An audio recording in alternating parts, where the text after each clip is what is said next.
The morning air was unusually cold, as if the world itself had sensed the loss. Mia Cartwright stood at the foot of the grand staircase of Blackwood Manor, the imposing estate where she had spent the last few months as Mr. Arthur Blackwood's living caregiver. The old house felt emptier than ever, its silent halls echoing with the absence of its late owner. Arthur had passed away in his sleep the night before, leaving behind more than just an empty chair at the dining table. He left behind questions that no one was prepared to answer. Mia had barely gotten to know Arthur before he fell ill. He was a reserved man, the kind who kept his emotions locked away, but as his health worsened, she could see glimpses of vulnerability. He had no close family, or so she'd been told. No one ever came to visit, and he rarely mentioned anyone outside his housekeeper and her. That made the sudden flood of relatives descending upon Blackwood Manor even more unsettling. By the time the sun had risen, the house was filled with people Mia had never met. Some looked like they hadn't set foot in a mansion like this before, while others acted as if they belonged in it. Cousins, distant nieces and nephews, all murmuring in hushed tones, their eyes darting between the looming portraits of Blackwood ancestors on the walls. Most of them had never visited Arthur, but now they were gathered like vultures, waiting for the announcement that would determine their share of his fortune. Mia stood quietly by the grand fireplace, feeling invisible among the crowd.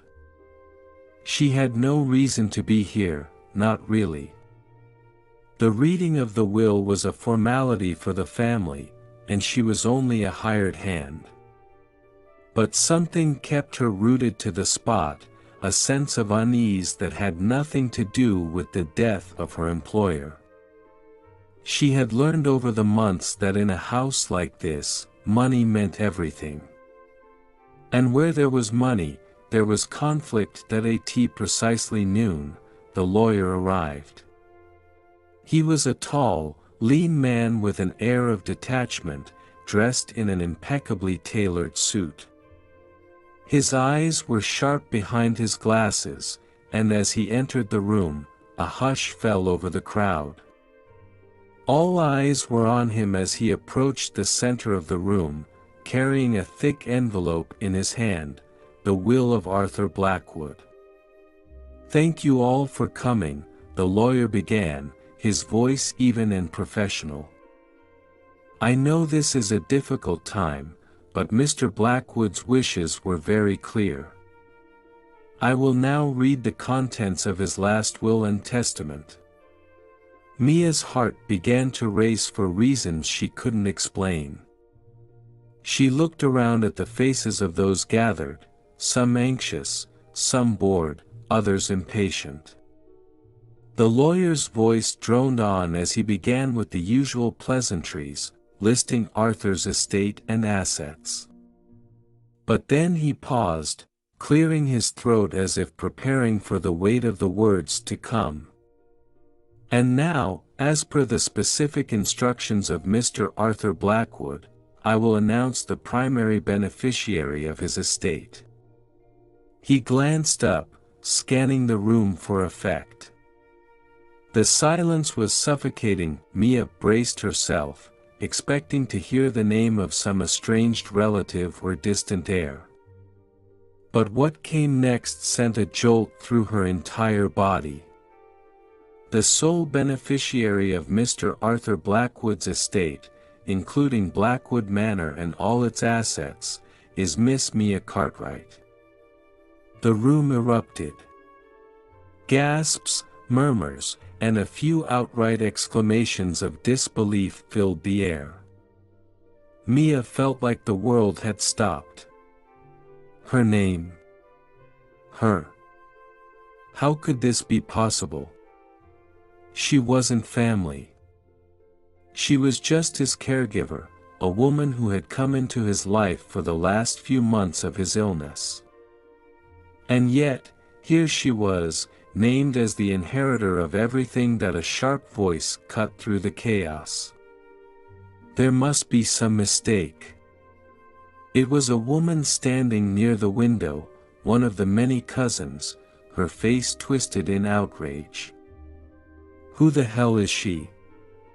She has no right to this. Others chimed in, their voices rising in pitch, demanding answers. Mia's legs felt weak. She glanced at the lawyer, who remained calm and unbothered by the outburst. His eyes met hers for a brief moment before he continued reading. "There is no mistake," he said firmly. "This will was written and signed by Mr. Blackwood himself, witnessed and notarized. The decision is final." Mia's head was spinning. The room was closing in on her, faces staring at her with a mixture of anger, disbelief, and envy. She could hear them whispering, their words sharp like knives. She wanted to speak, to deny it, to say there must be some kind of misunderstanding. But no words came out. She could only stand there, frozen, as the weight of her new reality settled in. She had inherited everything. And with it, she realized, came all the danger that wealth and envy could bring. Mia sat in the large, silent parlor of Blackwood Manor, staring blankly at the intricately carved mantelpiece. Her tea sat untouched on the small table beside her, the cup rattling ever so slightly against the saucer every time she moved.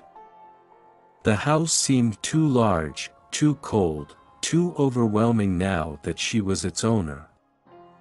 The word still felt alien to her. Owner, how had her life changed so quickly?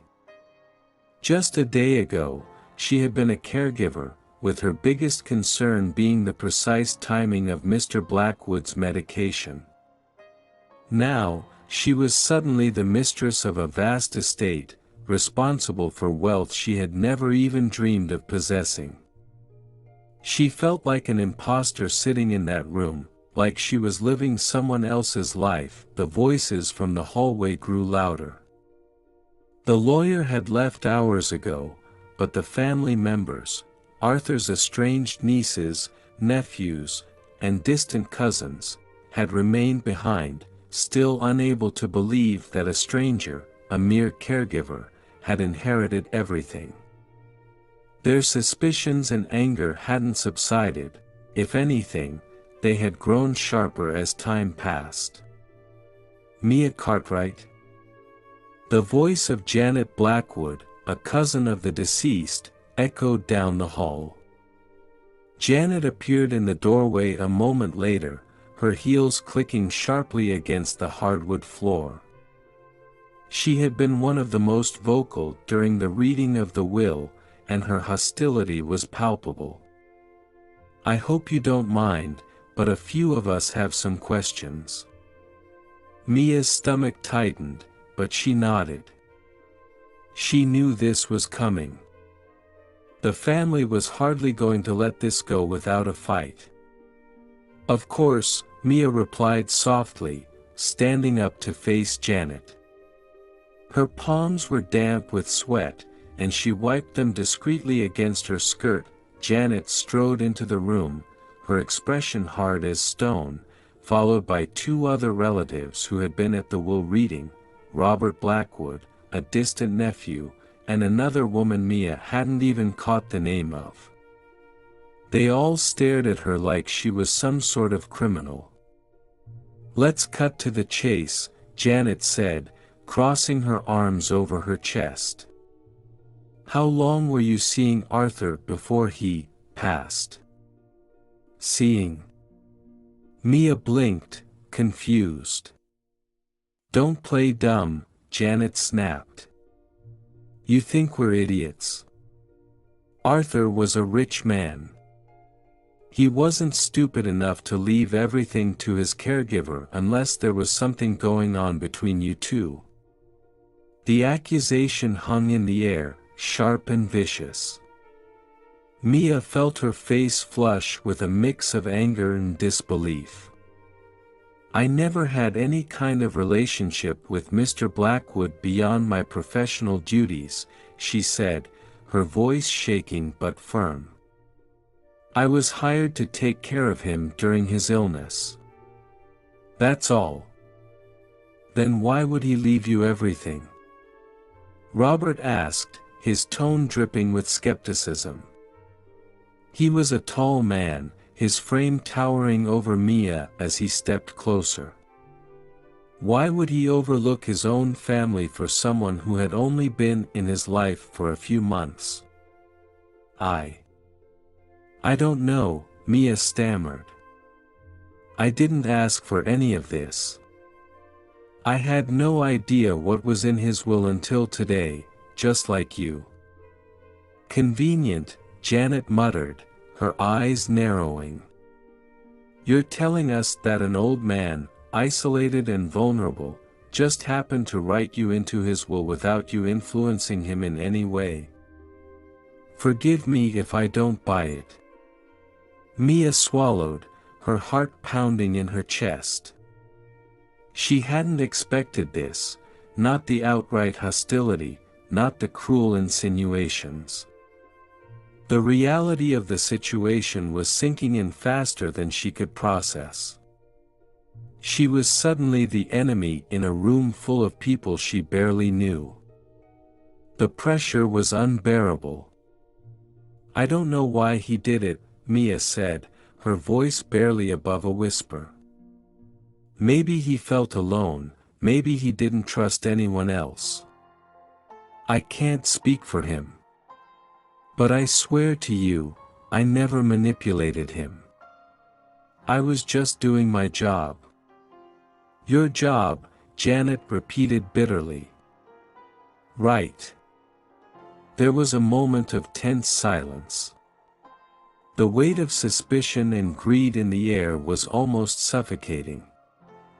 Mia wanted to shout, to beg them to believe her, but she knew it was pointless. No matter what she said, they had already made up their minds. "We'll see about that," Robert finally said, his eyes cold. "This isn't over. Just because his will says one thing doesn't mean it's final. We'll contest it." With that, Janet and the others turned and left, their whispers trailing behind them. Mia stood there, frozen, her thoughts spinning wildly. Contest the will. Could they do that? She had no idea how to handle any of this. Her entire life, she'd worked hard for everything, nothing had ever been handed to her. She had never imagined being in this position, and now, it felt like a curse rather than a blessing. She wanted to leave the house, to run far away from all of this, but she couldn't. Arthur had left her this estate for a reason. Whether she understood it or not, he had trusted her. Mia sank back into the armchair, her mind racing. What had Arthur seen in her that made him trust her over his own blood? Was there something more going on, something hidden beneath the surface? And most troubling of all, was she really in danger, as the looks on their faces seemed to suggest? She wasn't prepared for this. She wasn't prepared for any of it. The atmosphere in Blackwood Manor grew heavier by the day, and with it, the simmering anger of the family. Mia could feel the eyes of Arthur Blackwood's relatives on her every time she walked through the grand halls of the estate, watching her, judging her, and, most disturbingly, resenting her. Days had passed since the reading of the will, and with each passing hour, the tension in the house grew thicker. Mia had barely left the manor, knowing that stepping outside would do little to ease her nerves. She didn't know how to navigate this new life, much less how to handle the bitter stares and harsh words that followed her every step.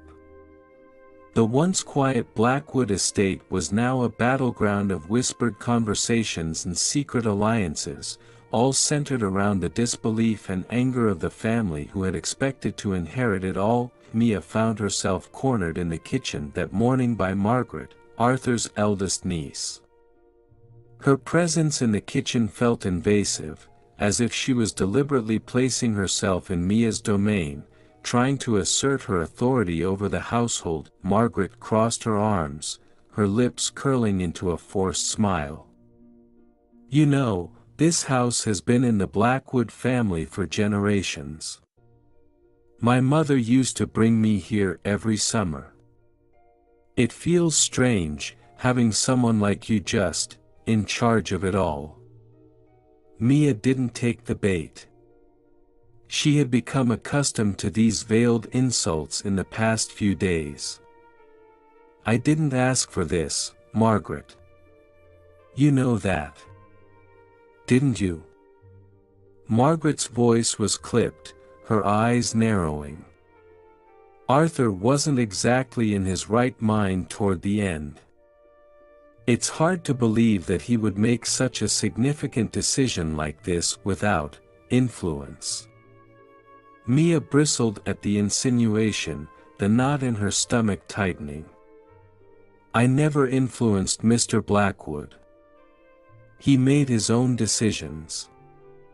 Margaret took a step closer, her tone sharpening. "Did he? Because, from where I'm standing, it looks like he trusted the wrong person. You barely knew him. We were his family. We should have been the ones to take care of his estate, not a stranger." Mia clenched her fists at her sides, trying to remain calm. She had never wanted any of this, and the constant accusations were wearing her down. "I didn't want this either, Margaret. But it's what Arthur wanted. I can't change that." "You could walk away," Margaret said, her eyes gleaming with challenge. "You could give us what's rightfully ours and leave." Mia stared at her, stunned by the bluntness of the demand. She opened her mouth to respond, but before she could, another voice broke into the conversation. "Margaret, leave her alone." It was Robert, stepping into the kitchen with an annoyed expression. He had been skulking around the estate for days, always watching from the corners, but rarely engaging. Now, he seemed to have had enough of Margaret's harassment. Margaret turned to him, exasperated. "Don't you think this is ridiculous? That she's here, in our house, acting like she belongs?" Robert sighed. "Look, we can contest the will if we want, but badgering her isn't going to do anything. Arthur made his decision, and until we get it overturned, we're stuck with it." Margaret scoffed, throwing up her hands in frustration. "You're seriously telling me you're okay with this? With her?" She motioned toward Mia as if she were some foreign object in the room. "I didn't say I was okay with it," Robert muttered, glancing at Mia for a brief moment before looking away. "But we need to be smart about this, not emotional." Mia was grateful for the interruption, but the undercurrent of animosity was still clear. Robert's rational approach didn't mean he was on her side, only that he saw a more strategic way to get what he wanted. She had to be on guard with all of them. Margaret wasn't done yet. "If you won't do anything about this, I will," she spat before storming out of the kitchen, her heels clicking furiously against the stone floor. Mia watched her go, her heart pounding. Margaret wasn't one to let things go, and Mia knew that this was far from over. She turned toward Robert, who lingered in the kitchen, leaning against the counter with a weary expression. "You know she's not going to stop, right?" he said, not bothering to mask his irritation. "None of them are." Mia swallowed, her voice tight. "What do you want from me, Robert? I didn't ask to be put in this position." Robert shrugged, looking at her with a mixture of pity and contempt. "Doesn't matter. You are in this position now, and they're not going to let it go until they get what they want. You should prepare yourself for that."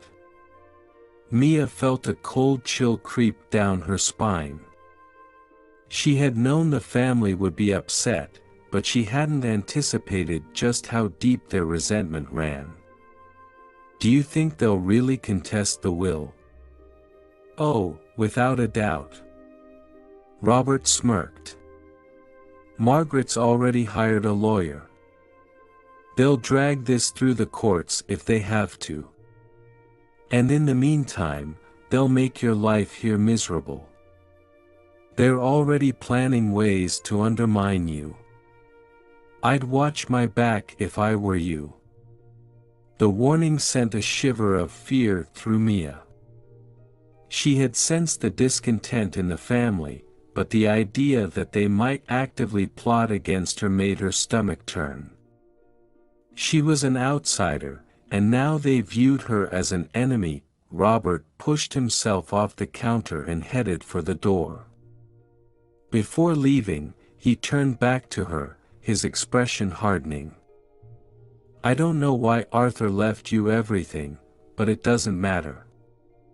People don't just walk into a fortune like this without paying a price. And trust me, Mia, that price is going to be higher than you think." Mia stood frozen in place long after Robert had left, his words echoing in her mind. She had inherited Arthur's wealth, but at what cost? The Blackwood family wasn't going to stop until they took it all from her, and maybe even more. They weren't just contesting the estate, they were starting a war, and Mia was right in the center of it. The dim light filtering through the tall windows cast long shadows across the sprawling library of Blackwood Manor. Shelves upon shelves of dusty, ancient books lined the walls, and the scent of old paper filled the air. Mia stood in the center of the room, feeling dwarfed by the weight of history that seemed to press down on her. It had been nearly a week since she had inherited the estate, but the deeper she explored the manor, the more uneasy she became. There was something off about this place. She had felt it from the moment Arthur had passed away, but now it was becoming undeniable. The walls seemed to whisper, and the shadows shifted in ways that made her stomach knot with unease. And then there were the family's reactions, filled with bitterness, but also fear. What exactly had Arthur Blackwood been hiding? Determined to find answers, Mia had begun her search. It started innocently enough, a few inquiries to the staff, a glance at some old letters and documents. But the more she uncovered, the more questions arose. Today, she hoped the library would provide some clarity. Mia ran her fingers across the spines of the books, each one labeled with an elaborate title, some in languages she couldn't even identify. The collection was vast and eclectic, much like Arthur himself had been. But it was the shelf at the far end of the room that drew her attention, a dusty, hidden corner of the library, where the older, more worn books were kept. As she approached, she noticed that one of the books had been pulled slightly forward, its spine cracked with age. Her curiosity piqued. Mia carefully slid the book out from its resting place. It was heavier than she expected, its cover bound in faded leather. There was no title, no markings to indicate what it was, only the feel of time etched into its surface.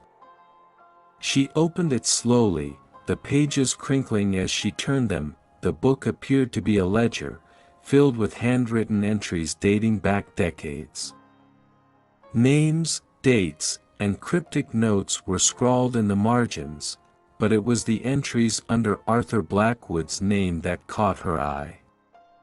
Mia leaned closer, her heart quickening as she read through them. Arthur had been involved in far more than the business dealings she had known him for. There were references to clandestine meetings, payments to unnamed individuals, and something unsettling, an organization referred to only as the Circle. The entries became more erratic as they progressed, and the last few pages were written in a hurried, almost frantic hand. Mia's pulse raced as she tried to make sense of it all. Who were these people? What was the Circle? And why had Arthur been so secretive about it? The answers seemed to be just out of reach, hidden beneath layers of ambiguity and cryptic codes. She flipped through more pages, desperate for something that would connect the dots. Then, at the very back of the book, something fell out. A folded piece of parchment, brittle with age, slid to the floor. Mia bent down to pick it up, her fingers trembling slightly as she unfolded it.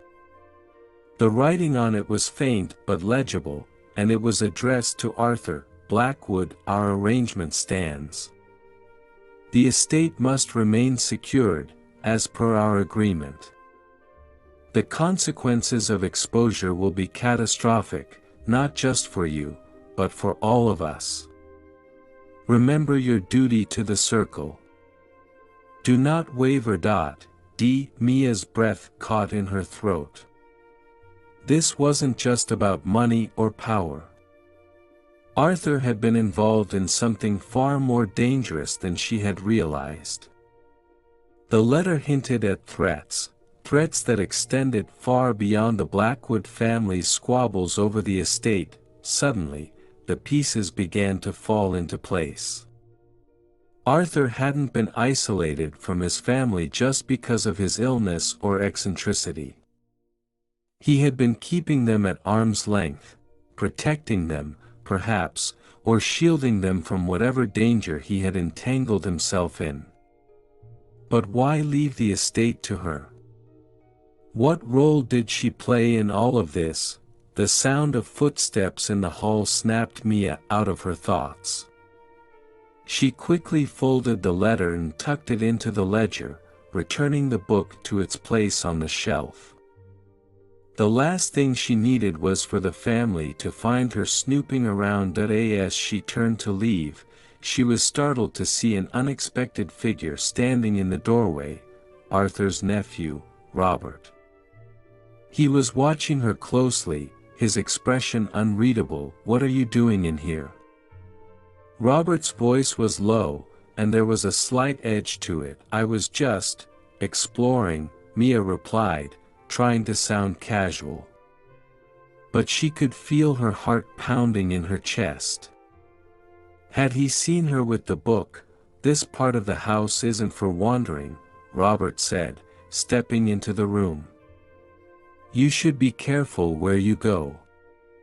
Some places are better left untouched.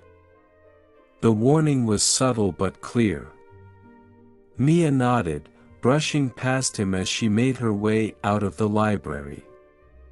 She could feel his gaze on her as she left, and it sent a chill down her spine. Once she was back in the relative safety of her room, Mia pulled the letter out again, staring at the cryptic message. Whoever D was, they were still out there. And whatever Arthur had been protecting, it was now her burden to carry. The estate wasn't just a windfall, it was a trap, and Mia had walked right into it. As she pondered what to do next, her phone buzzed with a message. It was from Margaret, asking to meet later that evening. Mia's stomach twisted in knots. There was no telling who she could trust anymore, but she had to be careful, very careful. The secrets of Blackwood Manor were beginning to unravel, and Mia had the sinking feeling that she was in way over her head. The days that followed Mia's discovery in the library were a blur of sleepless nights and growing paranoia. The more she replayed the events in her mind, the cryptic letter, the tense family confrontations, and Robert's strange warning, the more she realized just how precarious her situation had become. This wasn't a simple inheritance dispute, it was something far more sinister. Mia's hands trembled slightly as she poured herself a cup of tea, her eyes darting nervously toward the grand windows overlooking the estate grounds. Outside, everything seemed peaceful, the sprawling lawns, the gardens carefully maintained by the staff, but the calm was deceptive. The shadows lurking in the corners of the house seemed darker now, as though something unseen was watching her. Every creak of the floorboards, every distant voice echoing down the halls made her jump. She couldn't shake the feeling that something, or someone, was closing in on her. It wasn't just the family's hostility. Margaret had been unrelenting in her cold stares and sharp remarks, and Robert's cryptic warnings still echoed in her mind. But it was more than that. There was something about the way the staff had started to behave around her. Whispers stopped abruptly when she entered a room. Glances exchanged between the maids, the butler, even the gardener, felt loaded with meaning she couldn't decipher. Was it just her imagination? Was she being paranoid? Mia couldn't be sure anymore. But she had to trust her instincts, and right now, those instincts were screaming at her to stay on guard. Her thoughts were interrupted by the sudden, harsh sound of her phone ringing. Startled, Mia set down her cup and snatched the phone off the kitchen counter, her heart pounding. The number was unknown, but something told her to answer it. Hello? She said, her voice shaking slightly. There was a pause on the other end of the line, then a voice she didn't recognize. Male. Deep. Miss Reed, I trust you're taking care of the estate. Mia's blood ran cold. Who is this? That's not important. What matters is that you understand the gravity of your situation. The voice was calm, almost casual, but it carried a chilling undertone. She gripped the phone tighter. What do you want? You've inherited more than just the estate, Miss Reed, the voice continued. Arthur Blackwood left you a responsibility, a burden that you're ill-prepared to handle. And if you continue to pry where you don't belong, there will be consequences. Mia's mouth went dry. Are you threatening me? I'm offering you advice, the voice replied. Leave Blackwood Manor while you still can. Before it's too late. The call ended abruptly, leaving Mia standing in the middle of the kitchen, the phone still pressed to her ear. Her heart raced, panic rising in her chest. Someone was watching her. Someone knew what she had found in the library. And they didn't want her here. She set the phone down, her mind spinning. The cryptic call only confirmed what she had already begun to suspect. Her life was in danger, but who was behind it? Was it one of the Blackwood family members, desperate to reclaim the estate? Or was it someone connected to the Circle, the shadowy organization Arthur had been involved with? The unsettling letter had hinted at a greater danger, one that went beyond family greed. She couldn't trust anyone. Not Robert, not Margaret, and certainly not the staff. The estate was a labyrinth of secrets, and Mia was starting to feel like a trapped animal, with no way out. Desperate for answers, Mia made her way up to the master bedroom, her pulse pounding in her ears. She hadn't set foot in Arthur's private chambers since his death, but if there were more secrets to uncover, they would likely be hidden in the place where he had spent his final days. The room was eerily still, the heavy drapes drawn tightly across the windows, casting the space in a dim, shadowy light. The faint scent of Arthur's cologne still lingered in the air, and Mia could almost imagine him sitting in the large, ornate chair by the fireplace, his piercing eyes watching her every move. She moved quickly, rifling through drawers and opening the wardrobe in search of anything that might shed more light on Arthur's connection to the circle and the danger she now faced. But the room yielded little, just old clothes, personal items, and the fading remnants of a life lived in secrecy. Then, something caught her eye. Behind the wardrobe, tucked into a small alcove in the wall, was a locked box. Mia's breath caught in her throat as she knelt down, examining it closely. The box was old, its surface worn and scratched, but the lock was new, as though it had been placed there recently. Mia's hands shook as she tried to pry the box open, but the lock held fast. Frustrated, she looked around the room for something to break it with, finally settling on a heavy fireplace poker. With a few hard strikes, the lock gave way, and Mia opened the box, her heart racing. Inside were documents, legal papers, letters, and photographs. But one document, in particular, stood out. It was a contract, marked with the unmistakable seal of the circle. Mia's eyes widened as she scanned the contents. The contract detailed Arthur's involvement in a series of covert transactions, some of which were tied to dangerous individuals she had never heard of.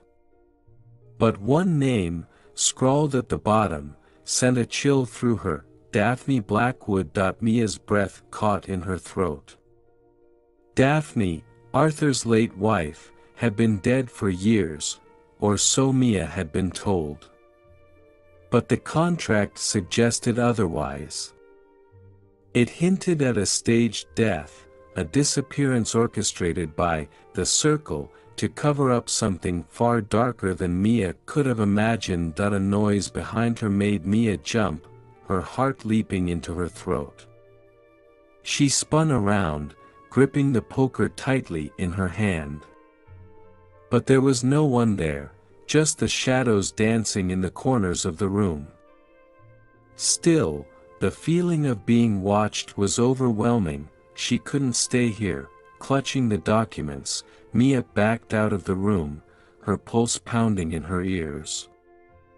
She had uncovered more than she had bargained for, and now the walls of Blackwood Manor seemed to be closing in on her.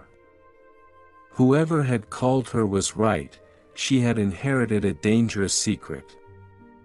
And if she didn't find a way out soon, she wouldn't live long enough to see the truth exposed. The night was unnaturally quiet as Mia lay awake, her eyes fixed on the ceiling of her bedroom. Sleep had become elusive since she uncovered the secrets of Blackwood Manor. Her mind was a storm of unanswered questions and nagging fears, each thought more troubling than the last. The phone call had left her rattled, and the eerie quiet of the estate only amplified her growing paranoia. Suddenly, a noise cut through the silence, faint but unmistakable. It was the sound of glass breaking. Mia shot up in bed, her heart racing. She strained her ears, hoping it was just her imagination playing tricks on her. But the sound came again, a soft thud, followed by the creak of floorboards. Someone was inside the house. Her stomach dropped. The estate was vast and isolated, surrounded by dense woods with the nearest neighbor miles away. If someone had broken in, there would be no one to hear her scream. Panic surged through her veins as she slipped out of bed, her bare feet soundless against the cold hardwood floor. She tiptoed to the door, pressing her ear against it. The house was eerily still, but the hairs on the back of her neck stood up. She wasn't alone. Mia grabbed her phone, hands trembling as she dialed 911, but the screen flickered and died. No signal. The estate's remote location meant the reception was unreliable, and tonight, of all nights, she was completely cut off. The realization hit her like a wave. She was trapped. Taking a deep breath, Mia forced herself to stay calm. She needed to be smart, to think clearly. Her mind raced through the possibilities.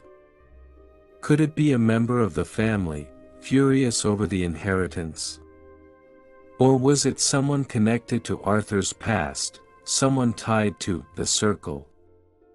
Whoever it was, their intentions couldn't be good. She opened her bedroom door carefully, peeking out into the hallway. The grand corridors of Blackwood Manor stretched out before her, dark and shadowy, the moonlight casting eerie shapes on the walls.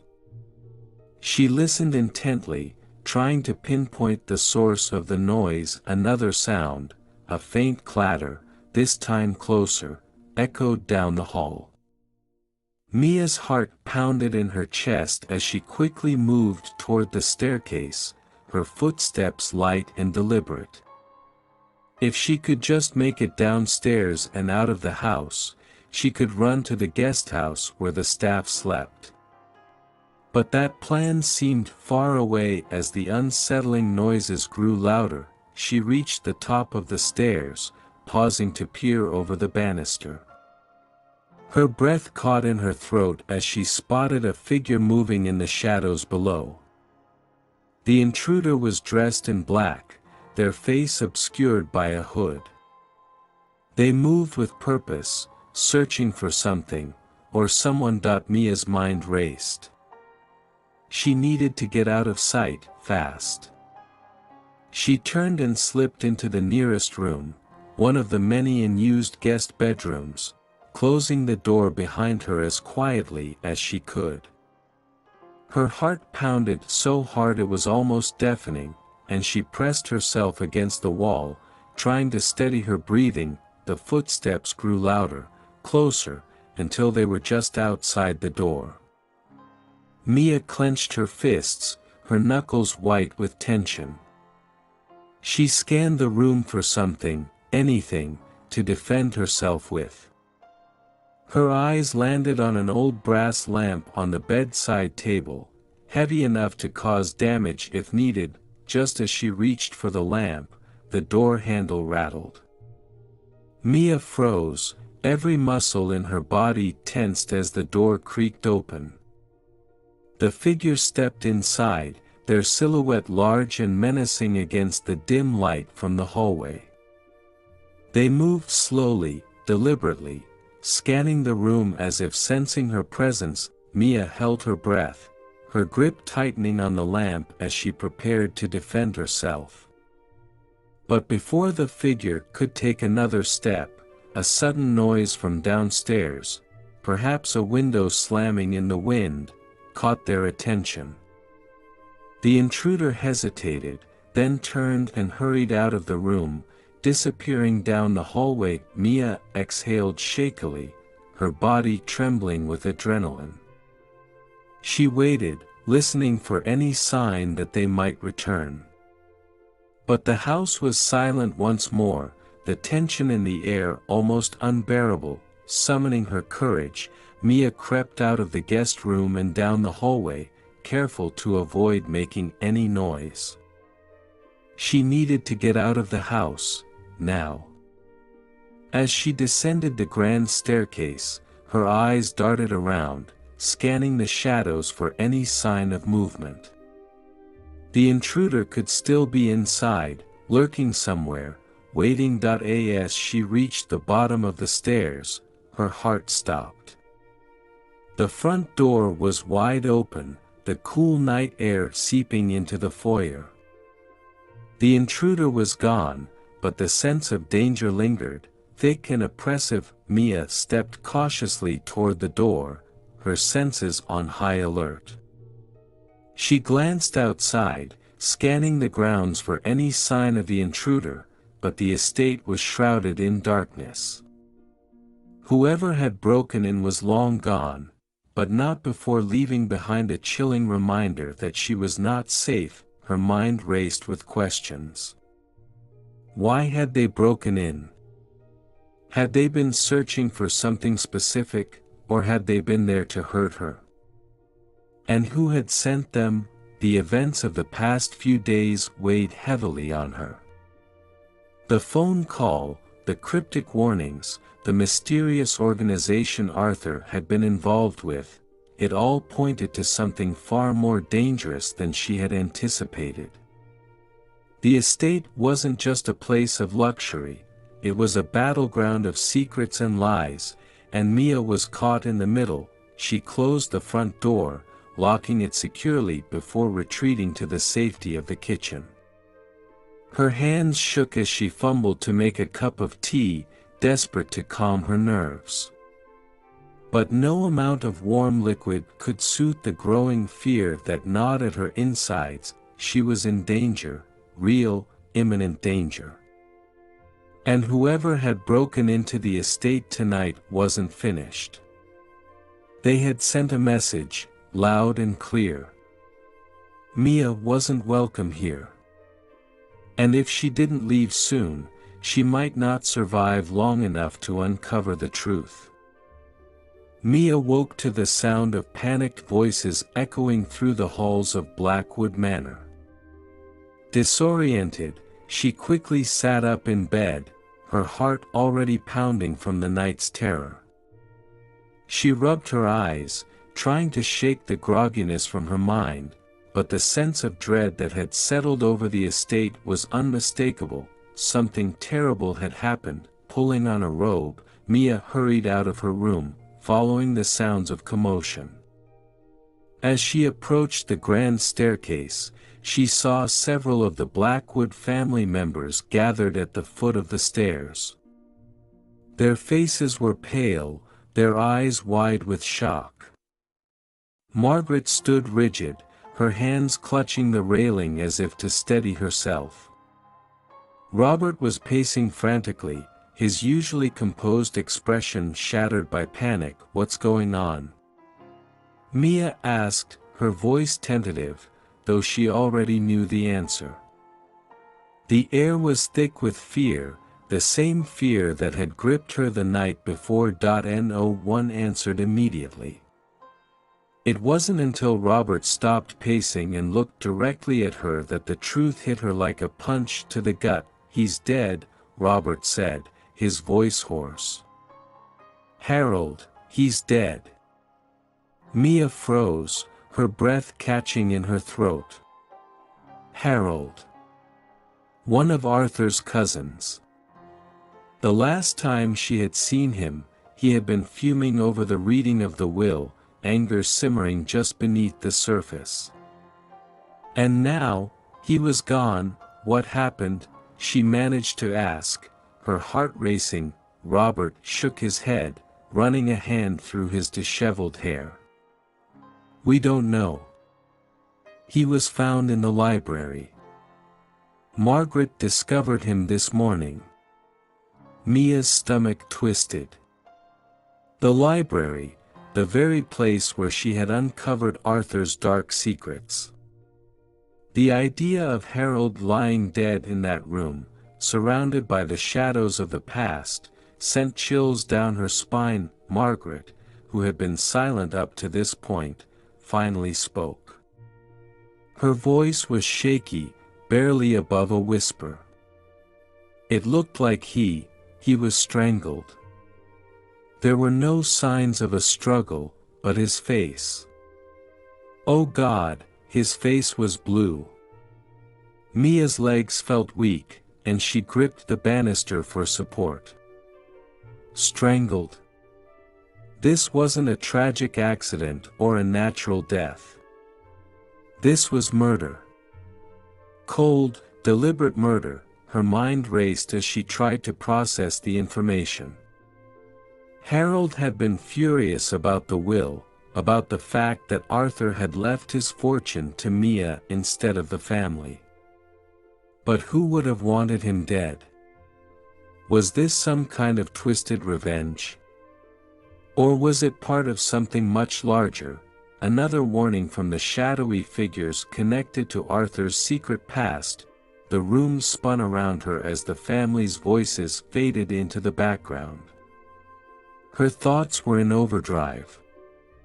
This was no longer just about her inheritance. People were dying now. And if Harold's murder was connected to the secrets Arthur had kept hidden, then Mia knew she was in more danger than she had ever imagined, but something wasn't adding up. Why Harold? Out of all the Blackwood family members, he seemed the least likely target. Sure, he had been angry, but his influence over the estate was limited. If someone wanted to send a message, or eliminate a threat, why not target someone with more power, like Margaret or even Robert? Mia's eyes darted from face to face, studying the reactions of the family members. Margaret looked genuinely distraught, her face pale and her hands trembling. Robert, on the other hand, seemed agitated but controlled, as if trying to keep his emotions in check. The others, distant relatives and cousins, whispered among themselves, their expressions a mix of fear and suspicion. She couldn't trust any of them. The sound of approaching footsteps broke the tense silence. Mia turned to see the police arriving, led by a grim-faced detective. His presence only intensified the unease in the room, as if his mere arrival confirmed the horrific truth.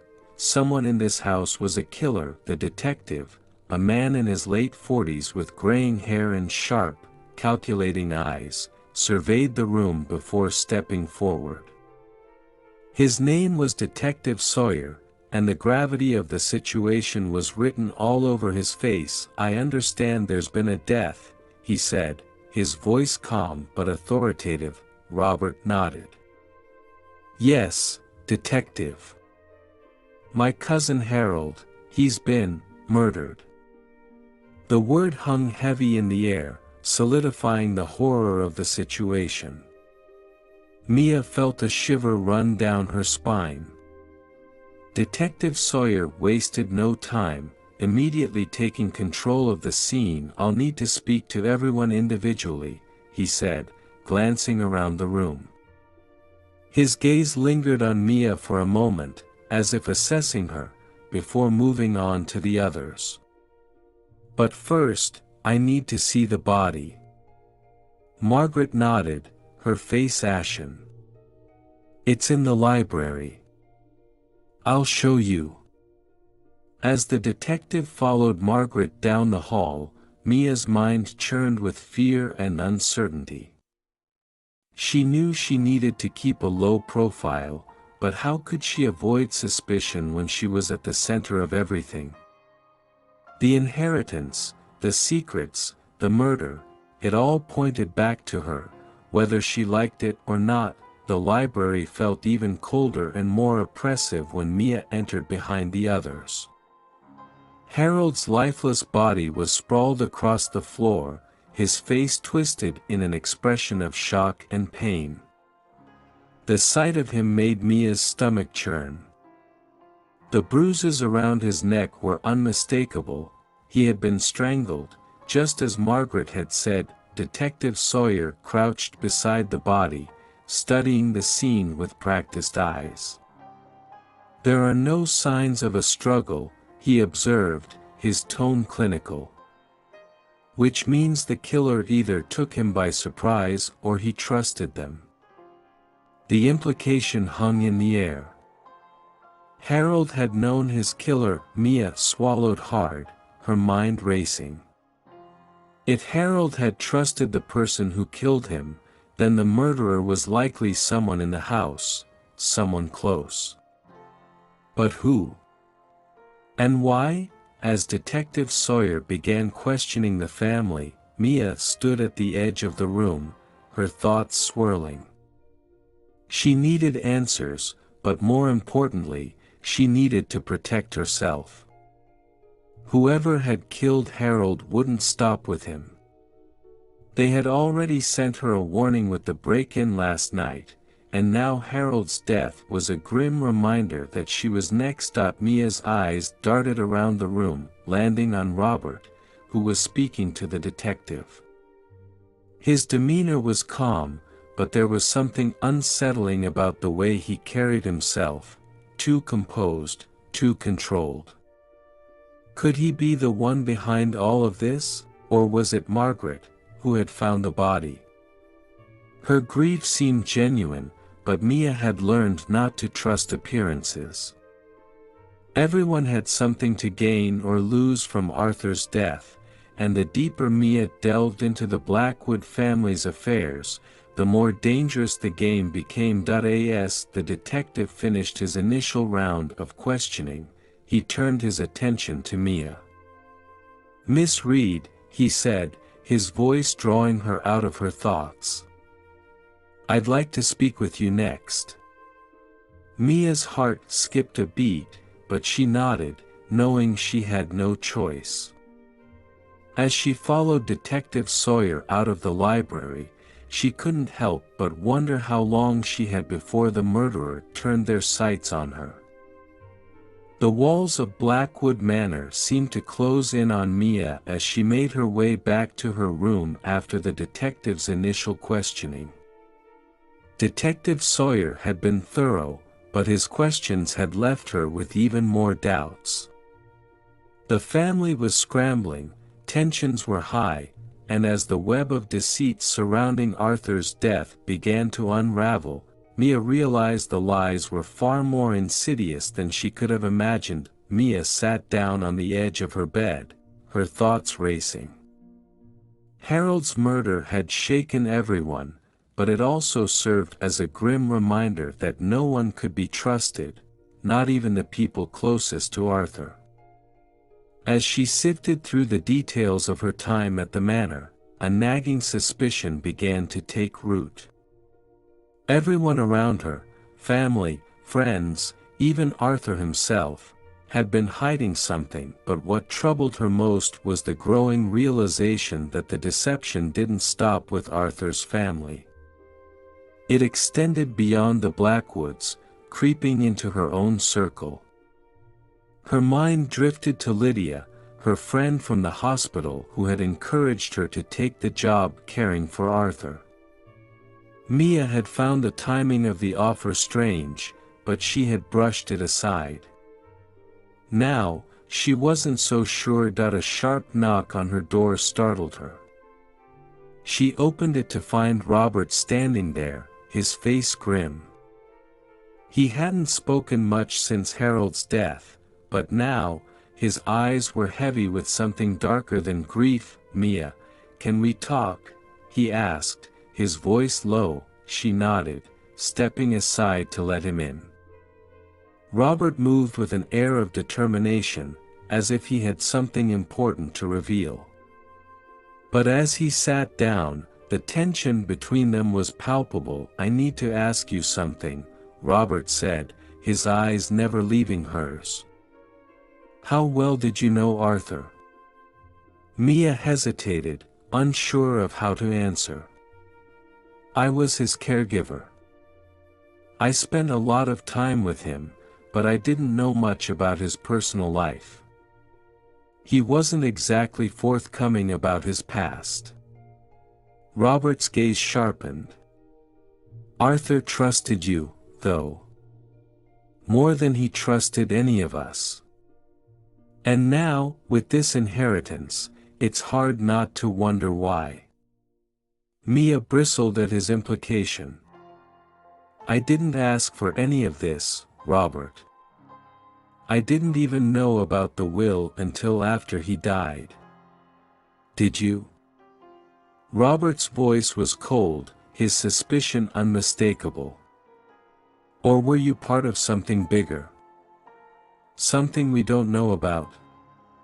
Mia's heart raced as the accusation hung in the air. She opened her mouth to defend herself, but before she could respond, Robert stood up abruptly and walked to the window, staring out at the darkened estate grounds. Everything about this feels wrong, he said quietly. First the will, then Harold's murder, and now we're supposed to believe this is all just a coincidence. Mia felt a surge of frustration. You think I'm involved in Harold's death? That's absurd. Robert turned to face her, his expression unreadable. I don't know what to think anymore, Mia. But I do know that you're not telling me everything. Mia's anger flared. And what about you, Robert?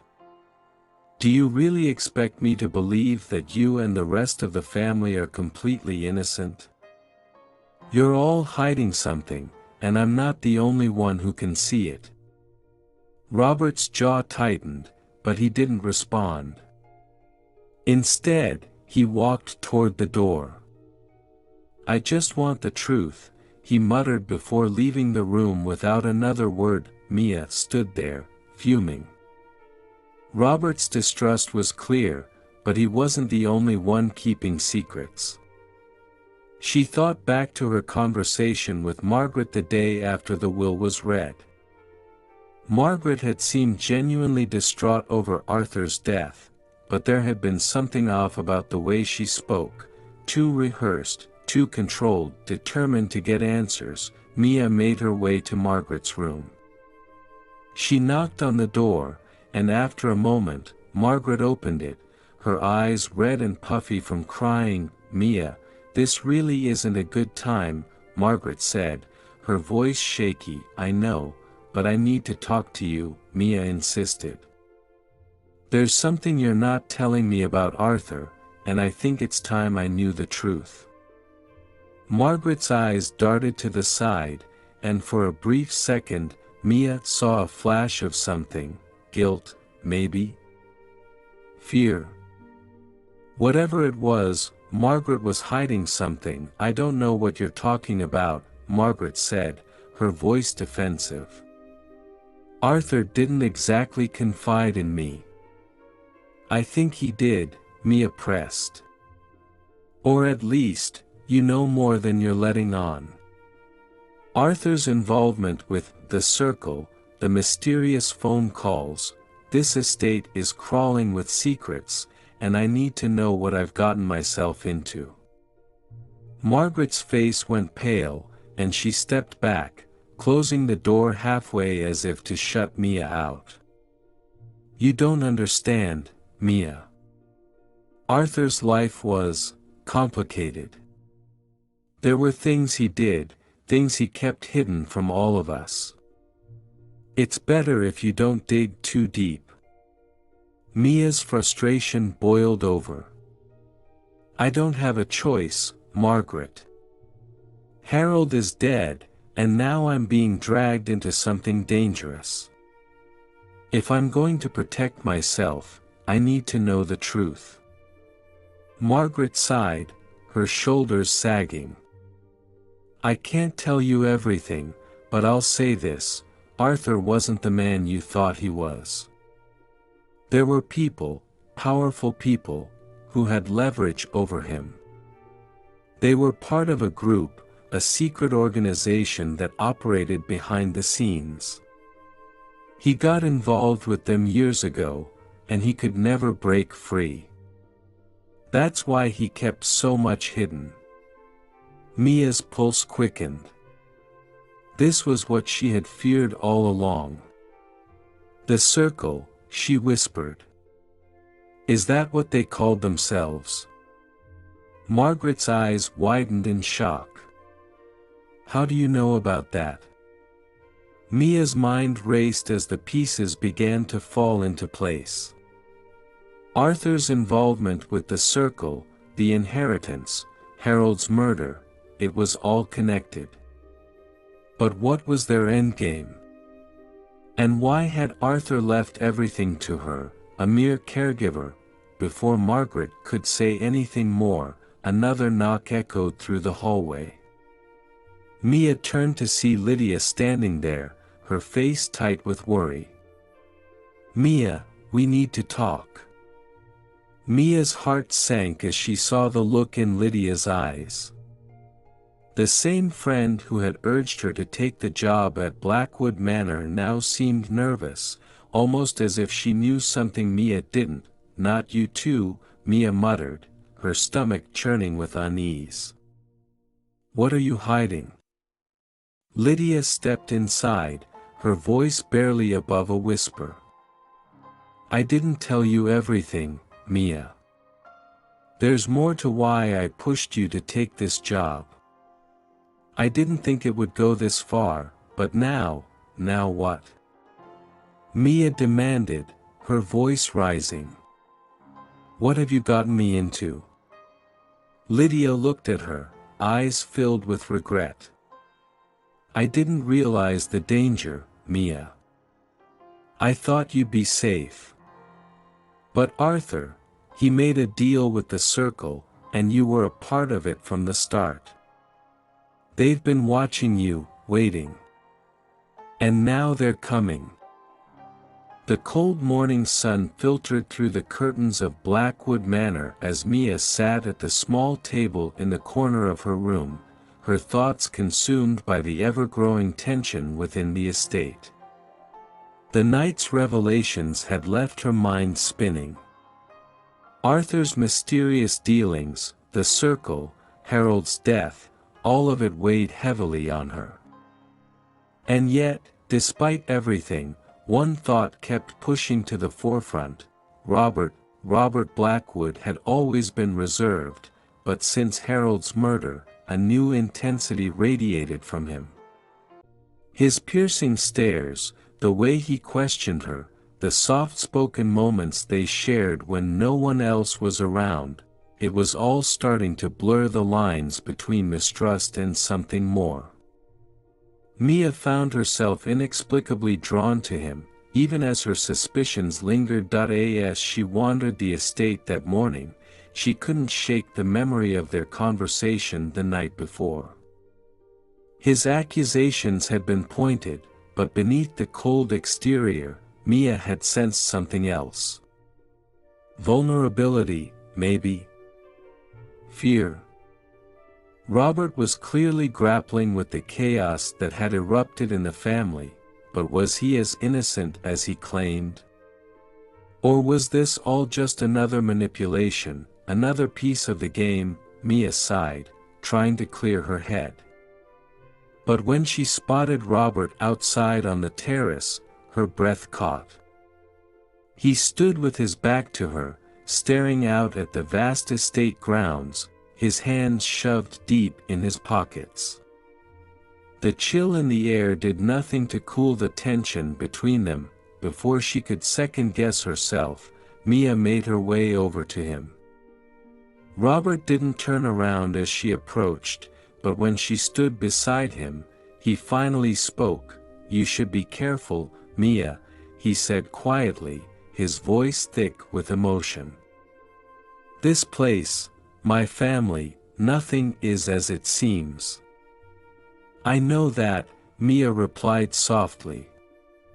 "But I can't help wondering where you fit into all of this.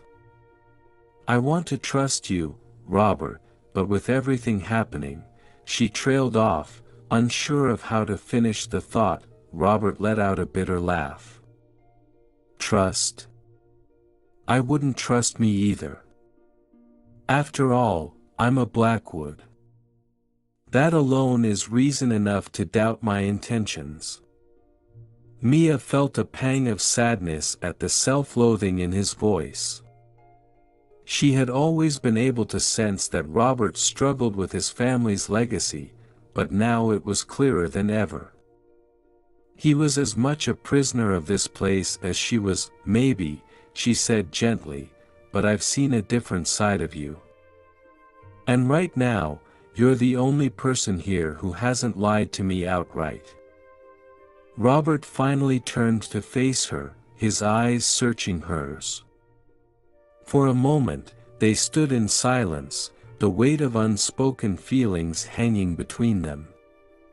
Mia could feel her heart pounding, unsure whether it was from fear or something else entirely. Do you really believe I had nothing to do with Harold's death? Robert asked, his voice low. I don't know what to believe, Mia admitted, her voice barely a whisper. But I don't think you'd hurt anyone, Robert. Not like that. A shadow of doubt flickered across his face, but before Mia could say anything more, he reached out and gently took her hand. The warmth of his touch sent a shock through her, and she realized, with a mixture of surprise and guilt, that she had been longing for this.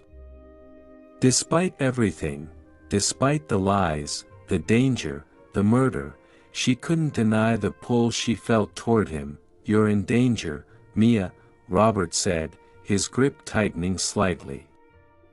The circle, whoever they are, they won't stop until they get what they want. And I don't know how to protect you. Mia's breath hitched. She hadn't expected this, Robert's concern, his vulnerability. It was the first time he had shown her such raw emotion, and it stirred something deep inside her. She wanted to believe he cared, that he wasn't just using her like everyone else seemed to be. But could she afford to trust him? I don't need you to protect me, Robert, she said, stepping closer. I need the truth. If we're going to survive this, we have to stop lying to each other. Robert hesitated, his gaze flickering to the side as if he were debating whether to tell her something.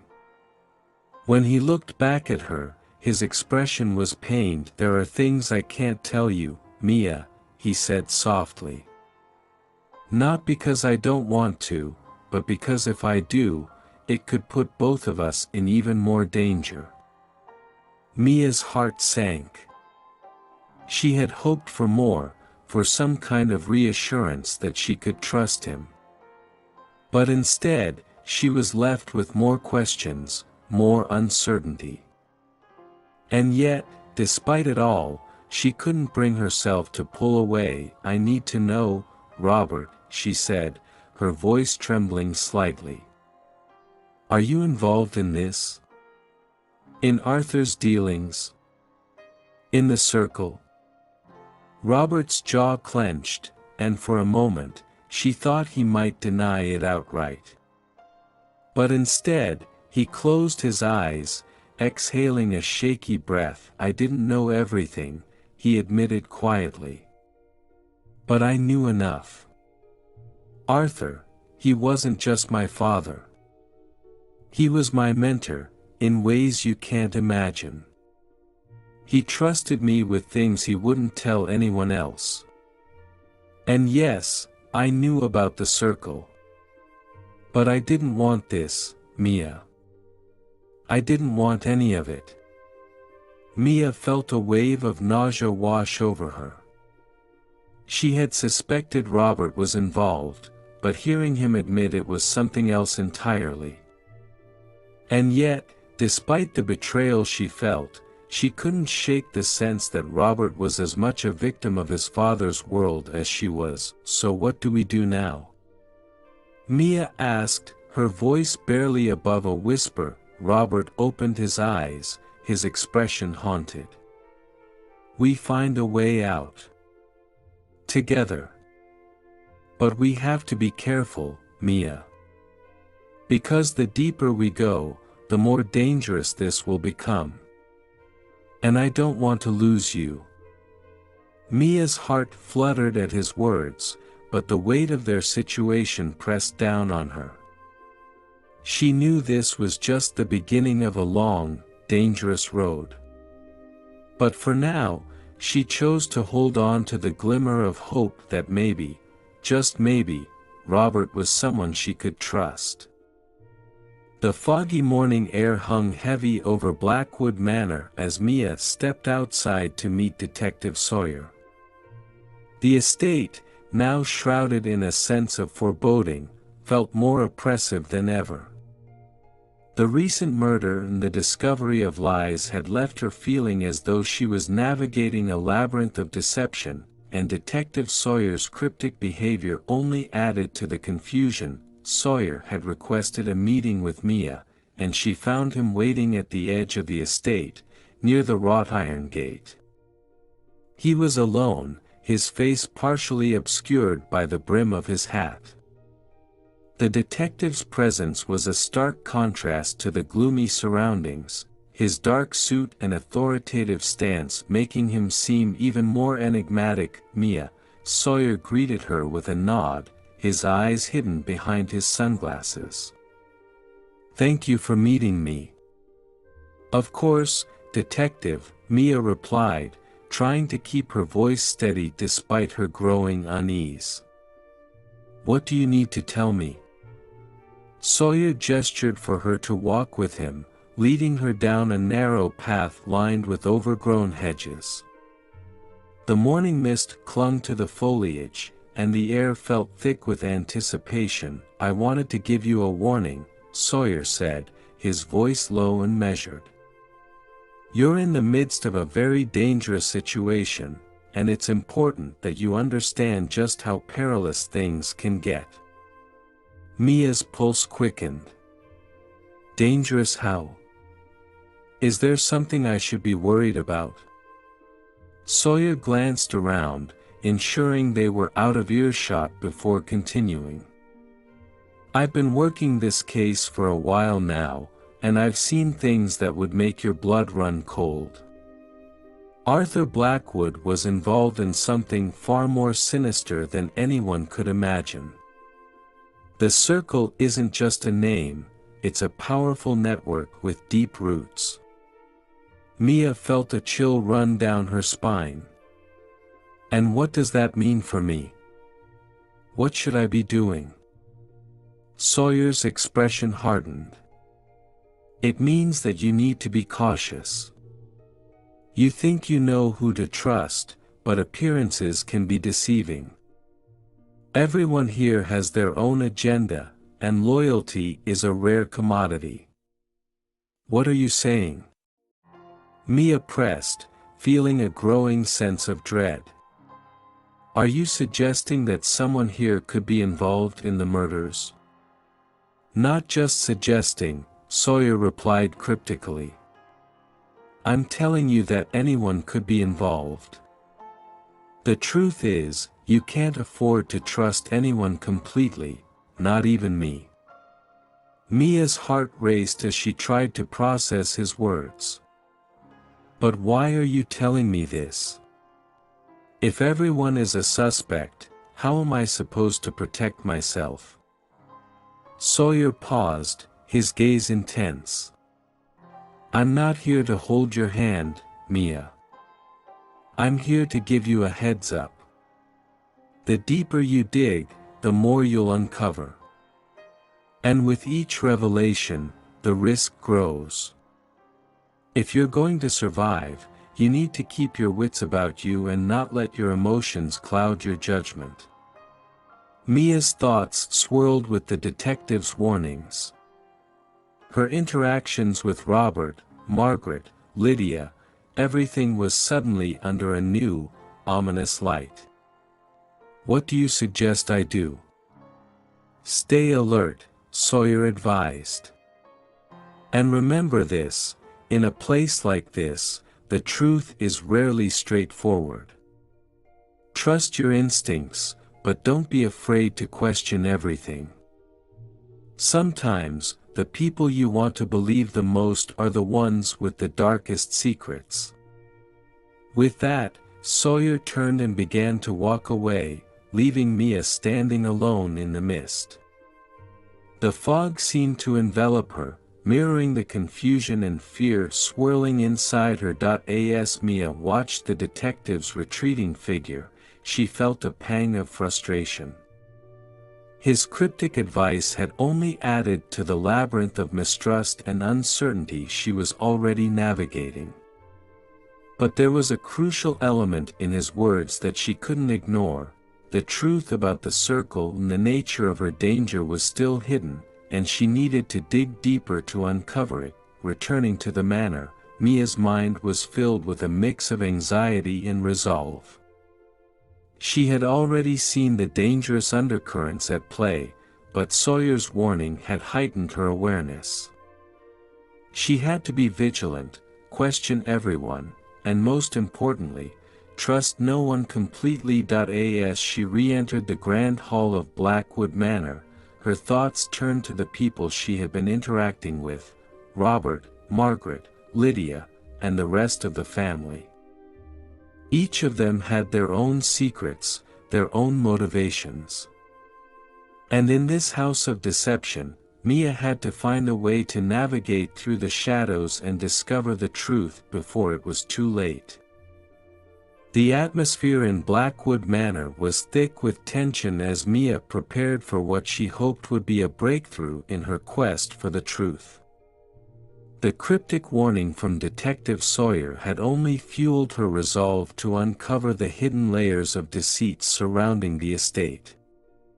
Little did she know, the day would reveal betrayals that would shake the very foundation of her trust. The manor was unusually quiet, the silence punctuated only by the occasional creak of the old wooden floors. Mia's footsteps echoed as she made her way to the library, where she had arranged to meet Lydia. Lydia had been more open recently, seemingly eager to help Mia with her investigation. But Mia knew that appearances could be deceiving, especially given the state of affairs. As she approached the library, Mia noticed Lydia standing by the grand fireplace, her back to the door. Lydia's posture seemed rigid, her hands clasped tightly in front of her. Mia took a deep breath and pushed open the door, trying to shake off the uneasy feeling that had settled in her stomach. "Lydia," Mia greeted, trying to sound casual. "Thanks for meeting me." Lydia turned slowly, her expression a mix of apprehension and determination. "I'm glad you came. I think it's time we talked." Mia nodded, stepping further into the room. "About what?" "About the secrets," Lydia said, her voice barely above a whisper. "There's something you need to know." Before Lydia could elaborate, the library door burst open, and Robert strode in, his face etched with concern. "Mia, we need to talk. I've just received some disturbing information." Mia's heart skipped a beat. "What's going on?" Robert looked between Mia and Lydia, clearly torn. "I've found evidence that suggests someone in this house is working against us. I don't know who yet, but I have reason to believe that there are multiple betrayals at play." Lydia's face went pale. "What do you mean, Robert? What evidence?" Robert took a deep breath and handed Mia a folder. "This was hidden in my father's study. It contains documents that show connections between various family members and the circle. But it's not just about the estate. It's about personal agendas and hidden alliances." Mia opened the folder and scanned the documents inside. There were lists of names, dates, and cryptic notes that hinted at a complex network of deceit. The more she read, the clearer it became that the betrayals were more widespread than she had anticipated. "What's this all about?" Mia asked, her voice trembling. "Who can we trust?" Robert's face hardened. "That's the problem. The documents suggest that almost everyone here has been playing a part in this web of lies. And Lydia. I'm afraid your name is on some of these documents too." Lydia's eyes widened in shock. "What? That can't be true." "I wish it weren't," Robert said. "But the evidence doesn't lie. It appears that Lydia has been involved in some secret dealings with the Circle." Lydia's expression shifted from shock to anger. "That's a lie. I've been trying to protect you, Mia. I've been trying to uncover the truth just like you." Mia looked at Lydia, feeling the weight of the accusations. "Lydia, is there anything you want to tell me?" Lydia hesitated, tears welling in her eyes. "There's so much more going on than you realize. I didn't want to get you involved, but I had to find out the truth myself. I was trying to protect you from the dangers I discovered. But it seems like I've been caught in a web I can't escape." Mia's heart ached as she watched Lydia's struggle. She wanted to believe that Lydia was being honest, but the evidence was damning. The realization that even Robert might be compromised left her feeling utterly alone. "Do you know who else is involved?" Mia asked, trying to keep her voice steady. Robert shook his head. "The documents are incomplete, but there are names here that match some of the people you've encountered. The truth is, we need to find out who's behind this and why." Mia felt a wave of despair. If she couldn't trust Lydia or Robert, then who could she rely on? The realization that she was caught in a tangled web of betrayal left her feeling trapped and vulnerable. "I don't know where to turn," Mia admitted, her voice breaking. "Everything and everyone feels tainted by lies." Robert reached out and touched her arm gently. "We have to stay focused. We need to uncover the full extent of the betrayal and find a way to expose those responsible. But we have to be careful. The web is intricate, and any wrong move could lead to more danger." Mia nodded, though her mind was still reeling from the revelations. The library, once a place of potential discovery, now felt like a chamber of darkness. She needed to confront the betrayals head-on, but the fear of who to trust, and who might betray her next, was almost overwhelming. As the three of them stood in the dimly lit room, Mia knew one thing for certain: the stakes had never been higher, and the path forward was fraught with peril. The web of betrayal had ensnared everyone, and finding the truth was more crucial, and more dangerous, than ever. The estate was eerily quiet that morning, the tranquility shattered by the grim news that had spread through the manor. The death of another family member had sent shockwaves through Blackwood Manor, amplifying the already palpable tension. Mia had been in the kitchen, trying to make sense of the documents Robert had given her and the growing list of suspects. She had just begun to feel a semblance of normalcy when the scream pierced the air. It was Lydia's voice, raw with fear and anguish. Mia's heart raced as she dashed toward the source of the commotion, her mind racing with the dread of what she might find. The commotion led her to the upstairs corridor, where a small crowd had gathered around a closed door. The scene was chaotic, muffled sobs, hushed whispers, and the distant sound of sirens growing louder. Robert was at the forefront of the crowd, his face pale as he glanced back at Mia with a troubled expression. "What happened?" Mia asked, her voice shaking. Robert's gaze was grim. It's Margaret.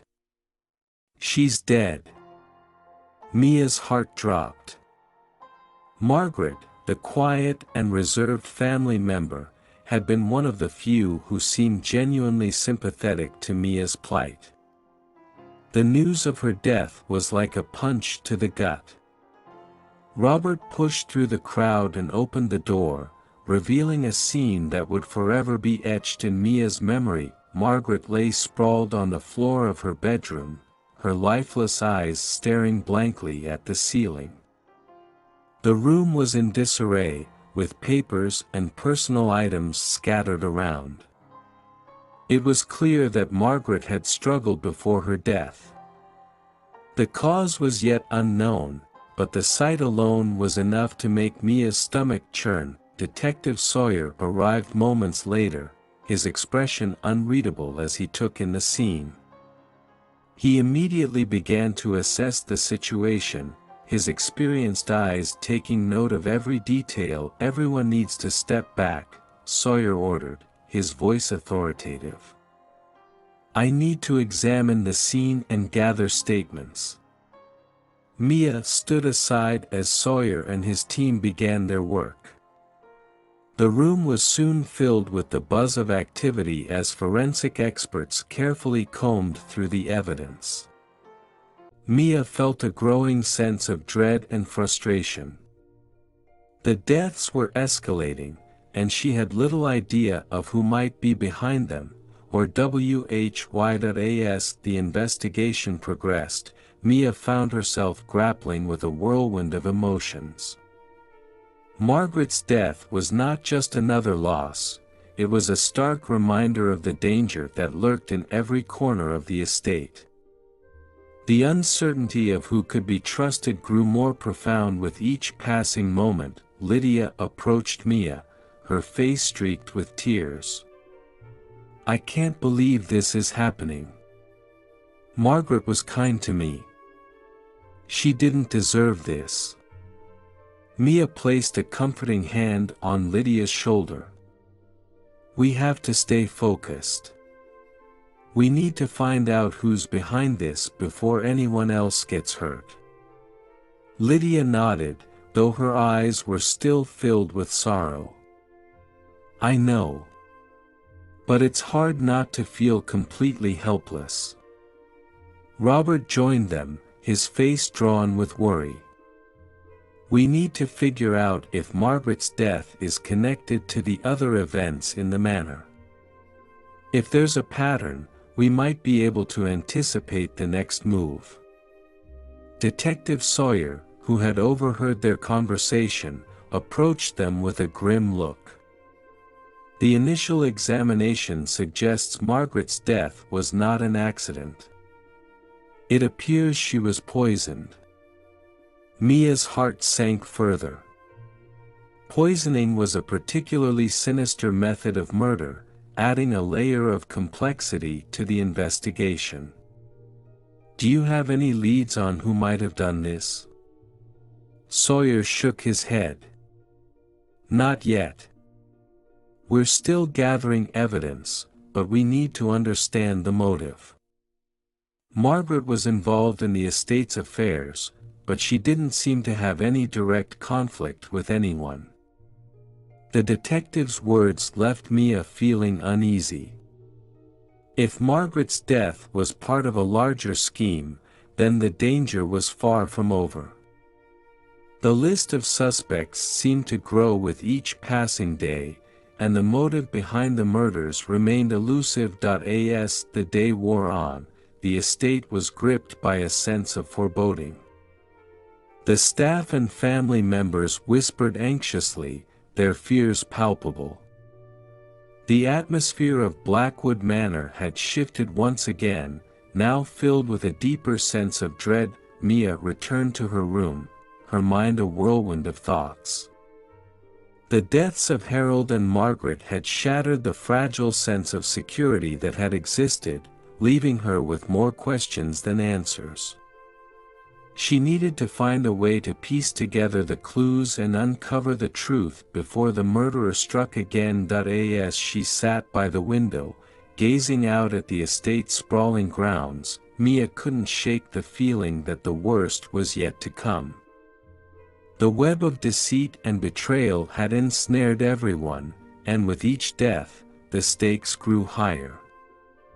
The darkness of Blackwood Manor seemed to close in around her, leaving her to confront the terrifying reality that she was in a fight for her own survival. The dim light filtering through the attic window cast long shadows across the dusty, cluttered space.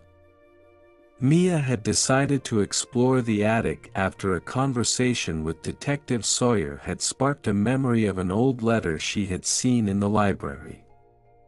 It had mentioned a hidden trove of documents, potentially tied to the family's wealth and secrets. The attic was a labyrinth of forgotten relics and cobweb-covered trunks. Boxes of old clothes, dusty furniture, and stacks of yellowing papers were strewn about, each item a silent witness to the estate's history. The air was heavy with the musty smell of neglect and age, and Mia had to navigate carefully to avoid tripping over the clutter. As she moved deeper into the attic, Mia noticed a large wooden chest partially obscured by a stack of old paintings. The chest was old, its surface carved with intricate patterns, and it seemed to beckon with an air of importance. With a deep breath, Mia carefully moved the paintings aside and lifted the chest's heavy lid. Inside, she found a collection of old letters, documents, and photographs. The top of the pile was a series of yellowed envelopes, their edges frayed with age. Mia's heart quickened as she began to sort through them, hoping they would provide the answers she was desperately seeking. The first letter she unfolded was dated from the early 1900s, written in elegant script. It was addressed to Arthur Blackwood's great-grandfather, detailing a transaction involving a large sum of money. The letter spoke of a business venture and hinted at dubious dealings that had paved the way for the Blackwood family's wealth. Mia's hands trembled as she read on. The letter mentioned a partnership with a notorious financier known for unethical practices. It became clear that the Blackwood family's fortune had not come from legitimate sources, but rather from underhanded dealings and financial manipulation. Further digging revealed more letters and documents confirming that the family's wealth had been built on the exploitation of others and shady investments. There were records of bribes, blackmail, and illegal transactions. Each piece of evidence painted a more sinister picture of the Blackwood legacy. Among the documents, Mia found a diary, its leather cover worn but still intact. The diary belonged to Arthur Blackwood's great-grandfather and provided a first-hand account of the family's illicit activities. It detailed secret meetings, hidden accounts, and the ruthless measures taken to maintain their wealth and power. The more Mia read, the clearer it became that the family's fortune was stained with corruption. The Blackwoods had used their wealth to manipulate and control others, creating a facade of respectability while hiding their true nature behind a veneer of success. As Mia continued to explore the chest's contents, she stumbled upon a stack of photographs. They depicted various family members, including some from the current generation, in compromising situations with known criminals and shady figures. It was a visual confirmation of the family's deep connections with unscrupulous individuals. One photograph stood out among the rest. It showed Arthur Blackwood with a man who matched the description of a high-ranking member of the circle, the secretive network Detective Sawyer had mentioned. The implication was clear: Arthur had been deeply involved with the circle, possibly using its resources to maintain his control over the estate and its wealth. Mia's mind raced as she pieced together the information. The revelations from the attic were monumental, revealing that the family's wealth was not only tainted by unethical practices but also deeply entwined with the current troubles at the manor. The murders and betrayals seemed to be part of a larger, more complex scheme rooted in the family's dark history. As she carefully repacked the documents and closed the chest, Mia felt a renewed sense of purpose. The clues she had uncovered in the attic provided a vital piece of the puzzle. The truth about the Blackwood family's wealth and their connection to the Circle was crucial to understanding the motives behind the recent murders. Mia knew she had to share her findings with Detective Sawyer and Robert, but she also had to be cautious. The web of deceit was more intricate than she had imagined, and she couldn't afford to be careless. The revelations from the attic had given her valuable insights, but they also posed new risks. As Mia left the attic, the weight of the documents and the secrets they contained seemed to press down on her. She was now armed with knowledge that could potentially unravel the entire mystery. But with that knowledge came the responsibility to navigate the dangers that lay ahead, to confront those who were complicit in the family's dark legacy, and to uncover the full truth behind the tragic events at Blackwood Manor.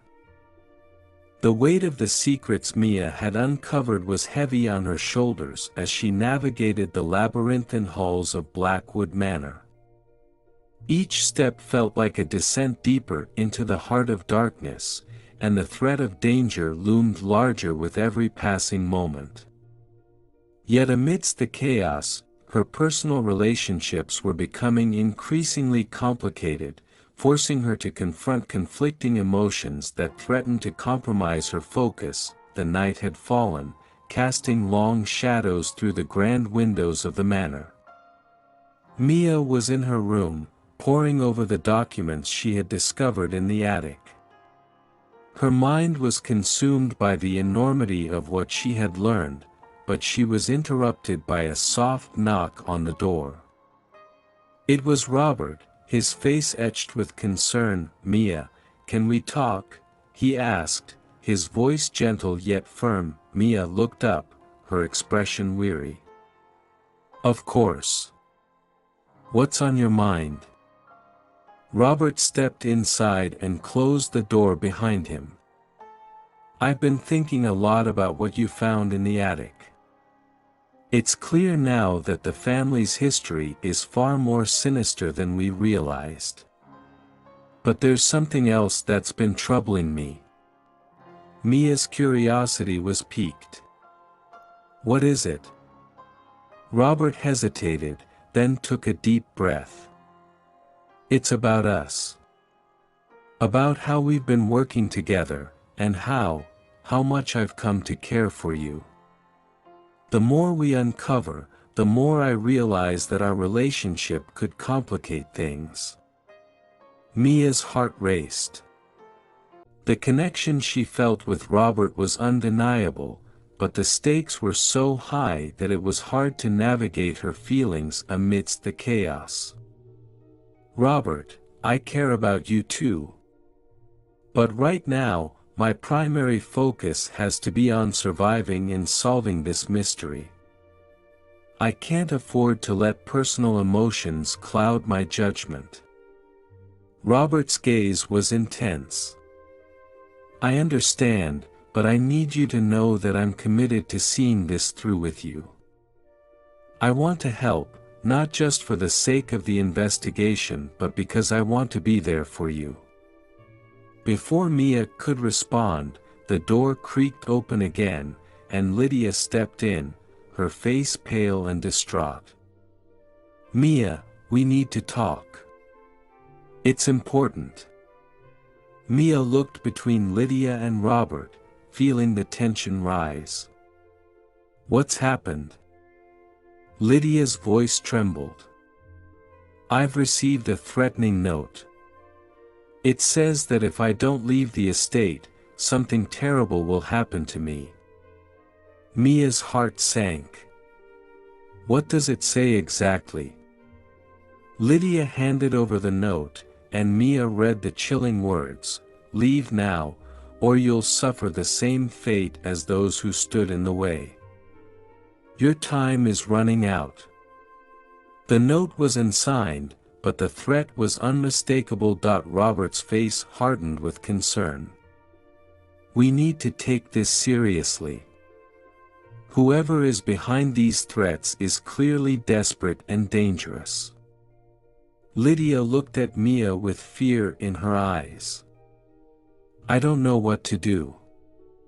I'm scared, Mia.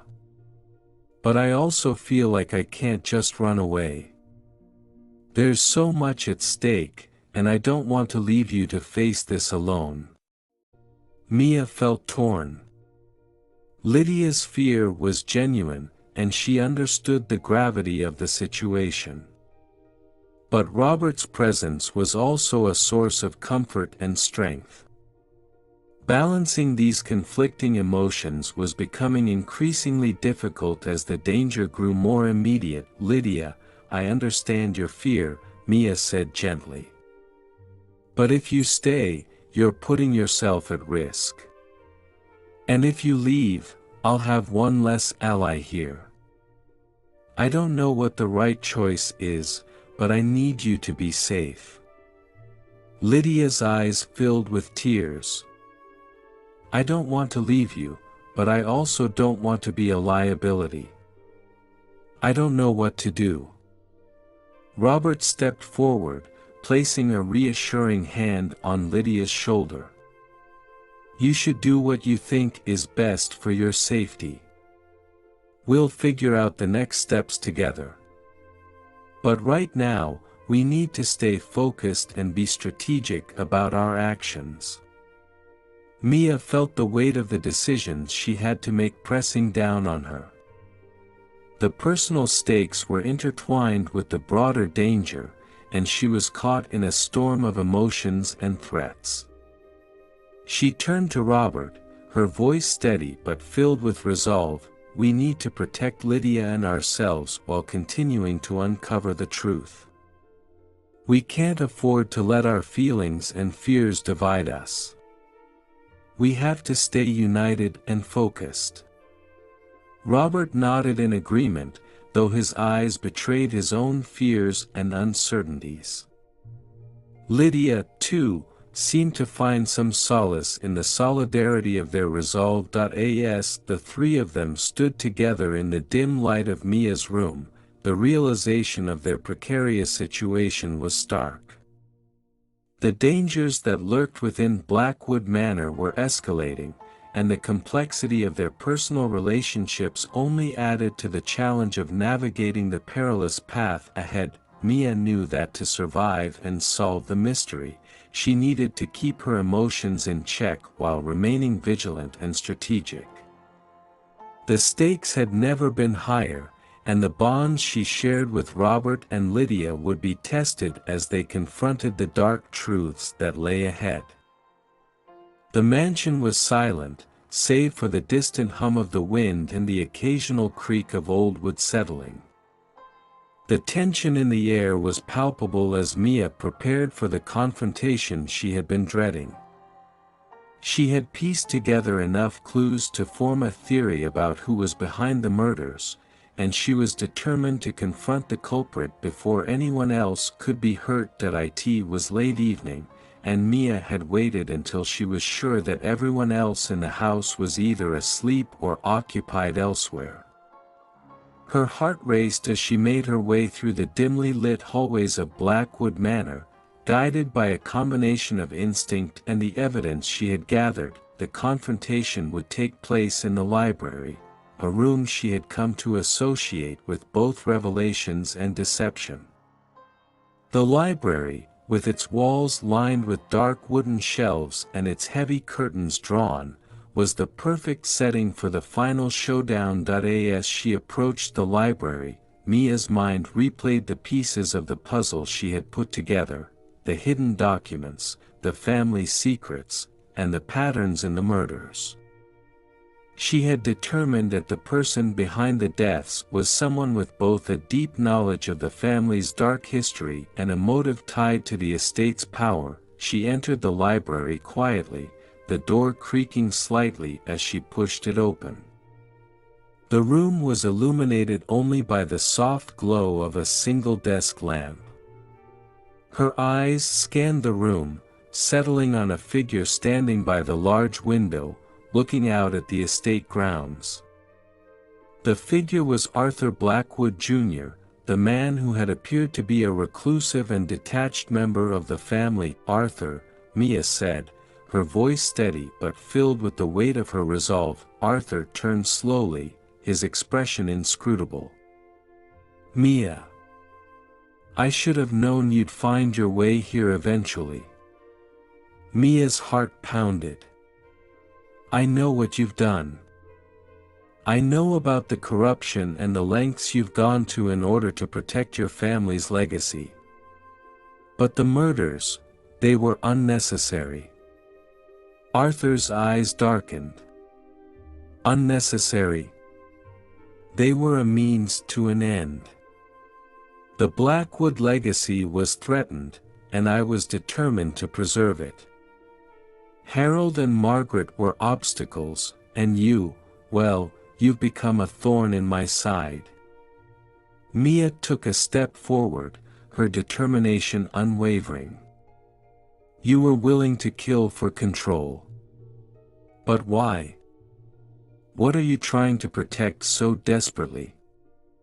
Arthur's face twisted with a mix of anger and desperation. The Blackwood fortune was built on power and influence. The family's name is synonymous with wealth and respect. If the truth were to come out, if the public learned about our connections and our less-than-savory dealings, it would all be for nothing. The estate, the legacy, everything would crumble. Mia's gaze was resolute. "But killing innocent people won't save your family's name. It only exposes the depth of your corruption and your willingness to do anything to maintain your power." Arthur's hands clenched into fists. "You don't understand. This is bigger than you or me. The Blackwood name must be preserved at all costs. And if that means eliminating threats, then so be it." Just then, the door to the library creaked open, and Robert and Lydia entered, having followed Mia's trail. Robert's face was grim as he took in the scene. "Arthur, this ends now. You've caused enough harm." Arthur's eyes flickered with panic as he saw the support Mia had. He moved toward a hidden compartment in the wall, his hand reaching for something Mia couldn't see. "You think you've won? The truth is far more complicated than you realize. I have allies, and they won't let this go unanswered." Mia quickly moved to intercept him, her heart racing as she tried to stop Arthur from using whatever weapon he might have hidden. Robert and Lydia took positions to block the exits, ensuring that Arthur couldn't escape. "Arthur, it's over," Mia said firmly. "You can't run from the consequences of your actions. The truth is out, and you're going to have to face it." Arthur hesitated, his eyes darting between Mia, Robert, and Lydia. His bravado seemed to falter as he realized the noose was tightening around him. With a resigned sigh, he lowered his hand and stepped away from the hidden compartment. "You may have uncovered the truth, but there are others who will continue to protect the Blackwood legacy," Arthur said bitterly. "You've only scratched the surface." As the authorities arrived and took Arthur into custody, Mia felt a sense of both relief and exhaustion. The final confrontation had been intense, and though the immediate danger was over, the impact of the revelations was far-reaching. The Blackwood legacy was tarnished, and the truth had been exposed, but the cost had been high. Mia, Robert, and Lydia stood together in the library, the weight of the events settling in. The final confrontation had brought clarity, but it had also marked the end of a harrowing chapter in their lives. The future was uncertain, but they had faced the danger head-on and emerged stronger. As the sun began to rise over Blackwood Manor, Mia knew that while the battle was won, the journey toward healing and rebuilding would be a long one. The legacy of the Blackwood family was forever changed, and Mia's role in unraveling the mystery had come to a pivotal conclusion. The dawn light crept through the partially drawn curtains of Blackwood Manor, casting a soft glow over the aftermath of the confrontation with Arthur Blackwood Jr. Mia, Robert, and Lydia had spent the night trying to piece together the final elements of the mystery, but something still felt incomplete. Despite Arthur's confession, Mia had a nagging feeling that there was more to uncover. The library, now a place of both revelation and reflection, had become their makeshift command center. Mia reviewed the documents and clues they had gathered, her mind racing through the details. Robert and Lydia were deep in conversation, discussing the implications of Arthur's arrest and what it meant for the estate. Mia's attention was drawn to the diary she had found in the attic. She had read through it multiple times but hadn't fully grasped its significance until now. It contained details about the Blackwood family's illicit activities but also referenced a shadowy figure known only as the benefactor. This enigmatic individual seemed to have orchestrated much of the family's corruption, but their identity had remained elusive. Mia opened the diary once again, carefully examining each entry. One entry stood out, a cryptic passage that mentioned a meeting at the manor's old greenhouse, a place long abandoned and overgrown. The entry hinted at a final transaction and a transfer of power, suggesting that the benefactor was someone deeply involved with the estate's darkest secrets. Robert, Lydia, come look at this, Mia called, her voice filled with urgency. They joined her at the table, and Mia pointed to the diary entry. This entry mentions a meeting in the old greenhouse. It could be where the final details were decided. If we want to find out who the benefactor is, that's where we need to go. Robert nodded, his expression serious. Let's head there now. It's our best lead. The trio made their way to the greenhouse, navigating the overgrown garden and the tangled vines that had encroached on the building. The structure loomed in the morning light, its glass panes grimy and cracked, and the door creaked ominously as they pushed it open. Inside, the greenhouse was a shadowy, forgotten space filled with dead plants and cobwebs. The air was thick with the scent of mildew. They carefully searched the area, their footsteps echoing eerily in the silence. Mia's eyes were drawn to a section of the greenhouse that seemed less cluttered, an old wooden desk and a series of filing cabinets, partially hidden behind a tattered curtain. Mia approached the desk, her heart pounding with anticipation. As she examined the drawers, she found a key, rusty and old but still intact. It looked like it could fit one of the filing cabinets. With trembling hands, she unlocked the cabinet and pulled out a stack of files and documents. The papers inside were yellowed and brittle but revealed a wealth of information. There were detailed records of financial transactions, secret agreements, and correspondence between the benefactor and various members of the Blackwood family. One document stood out, a series of handwritten notes that indicated a significant amount of money being funneled to a mysterious recipient. As Mia read through the notes, a crucial detail emerged. The benefactor had been orchestrating the estate's manipulations from behind the scenes, using various family members as pawns. The documents hinted at an individual who had the means and the motive to control the family's actions and cover their tracks. Suddenly, a realization hit Mia like a bolt of lightning. The handwriting on the notes matched a set of personal letters she had found earlier, which had been sent by a figure who had seemed peripheral to the case until now.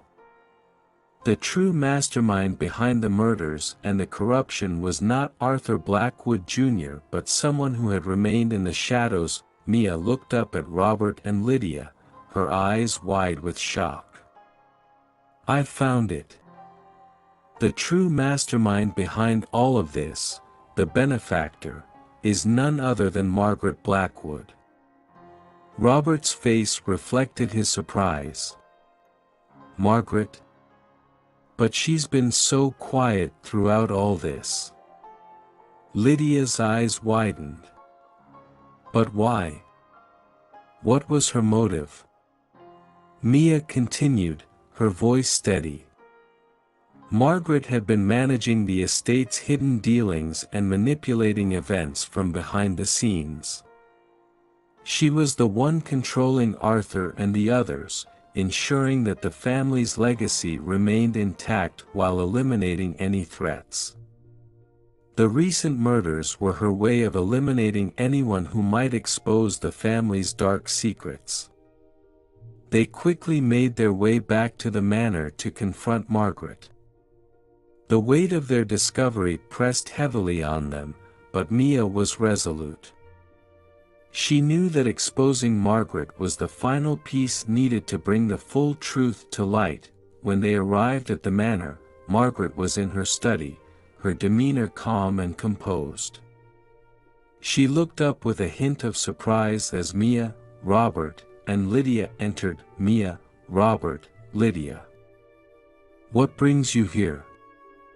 Margaret's voice was deceptively serene. Mia stepped forward, holding up the documents. "Margaret, we know everything. The documents from the greenhouse reveal that you were behind the corruption and the murders. You've been manipulating everyone to maintain control over the estate and protect the family's name."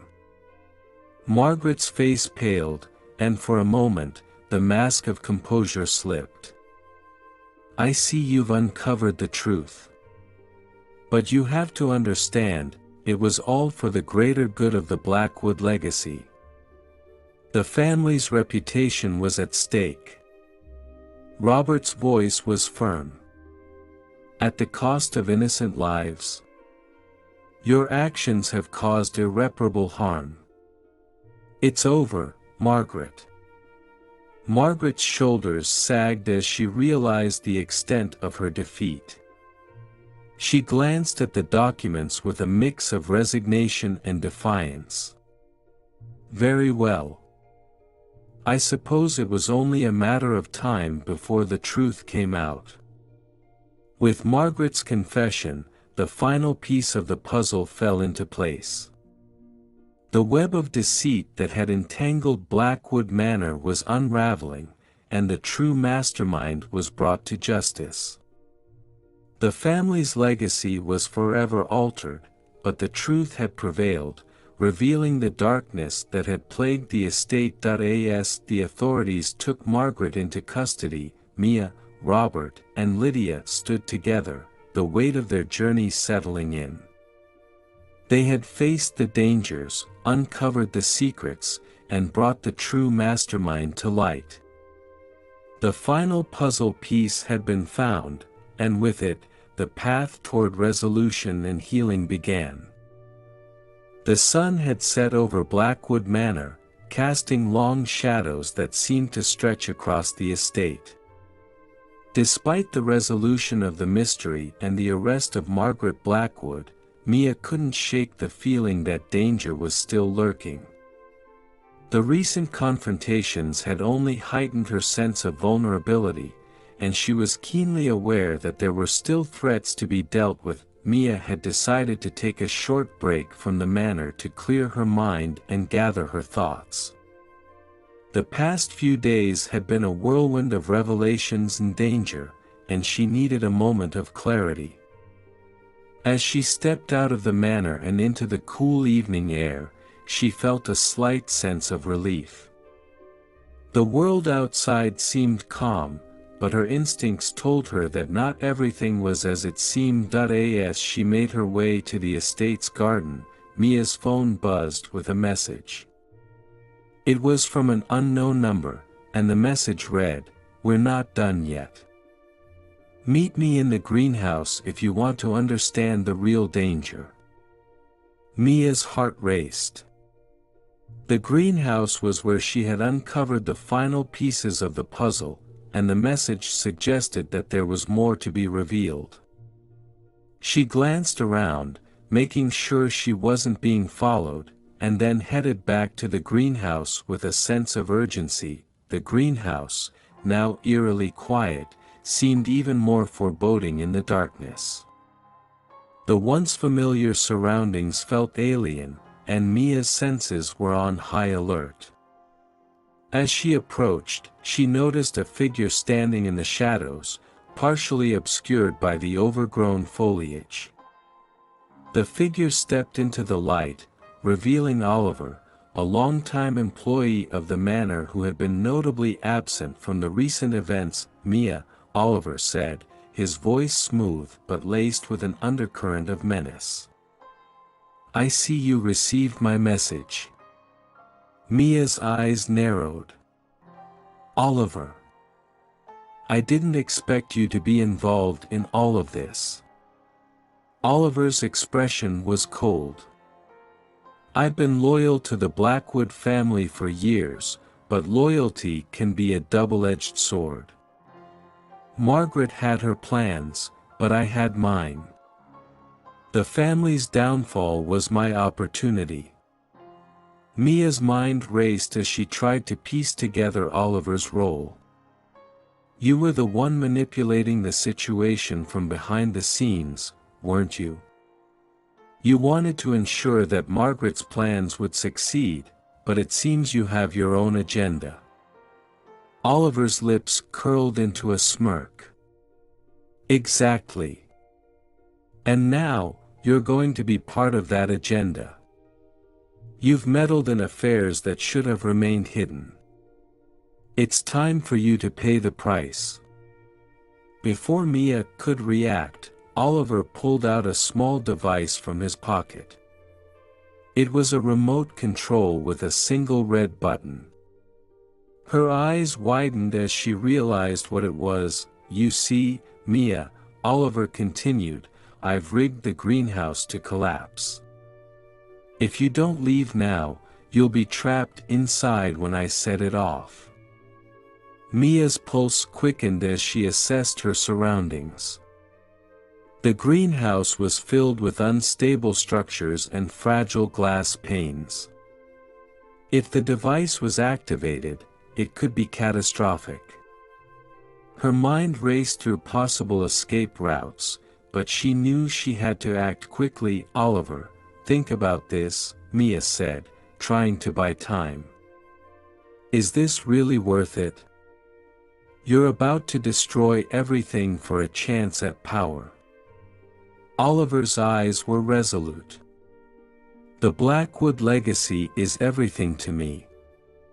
If I can't control it, then no one will." With a sudden burst of energy, Mia darted toward the back of the greenhouse, searching for anything that might help her escape. She spotted a large window that was partially open, leading to a small storage room. It was her best chance. As Oliver's finger hovered over the red button, Mia made a calculated move. She grabbed a nearby metal pole and, using it to force open the window, squeezed through just in time. The narrow opening allowed her to escape into the storage room, where she quickly assessed her options. The storage room was cluttered with old gardening tools and supplies, but Mia spotted a back door leading to the outside. She moved swiftly, pushing through the door and emerging into the garden. The night air was a welcome relief after the tense confrontation in the greenhouse. Mia didn't stop to catch her breath. She knew that Oliver would be desperate to ensure that his plan succeeded. As she made her way to a nearby shed, she noticed the faint glow of lights in the distance. Authorities and emergency services were arriving at the estate. With renewed determination, Mia ran toward the lights, hoping to find safety in assistance. The sound of sirens grew louder, and as she reached the main road, she flagged down a passing patrol car. The officers quickly took her statement, and within moments, they were heading back to the estate to confront Oliver and ensure that the greenhouse was secure. As the authorities took control of the situation, Mia stood by, watching as the greenhouse was inspected and cleared of any further threats.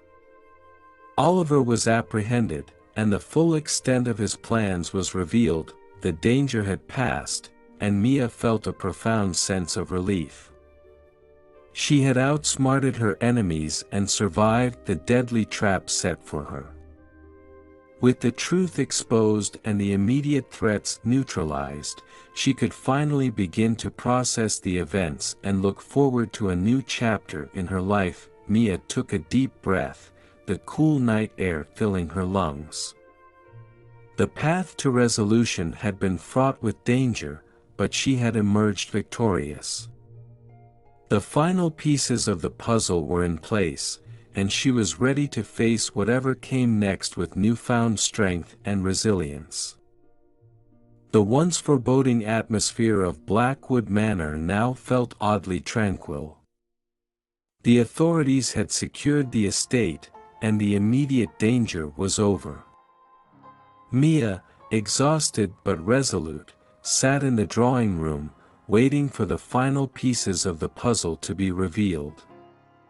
The weight of the recent events still hung heavily on her, and she was desperate for closure. As the sun began to rise, casting a golden light over the estate, Detective Harris entered the room. His face was set in a serious expression, reflecting the gravity of the situation. Beside him was a stack of documents, a mix of evidence and personal notes. Mia knew that these final revelations would be crucial in understanding the full scope of the conspiracy. "Good morning, Mia," Detective Harris said, taking a seat across from her. "I wanted to fill you in on the final details before everything is officially concluded." Mia nodded, her curiosity piqued. "I'm ready to hear what you've uncovered. I need to understand everything that happened." Detective Harris opened the folder and began to review the documents. "The investigation has revealed several layers to the story, many of which were not immediately apparent. We have pieced together the motive behind the murders and the true extent of the conspiracy." Mia leaned forward, her heart racing. "Please, go on." Margaret Blackwood's actions were driven by more than just a desire for control, Detective Harris explained.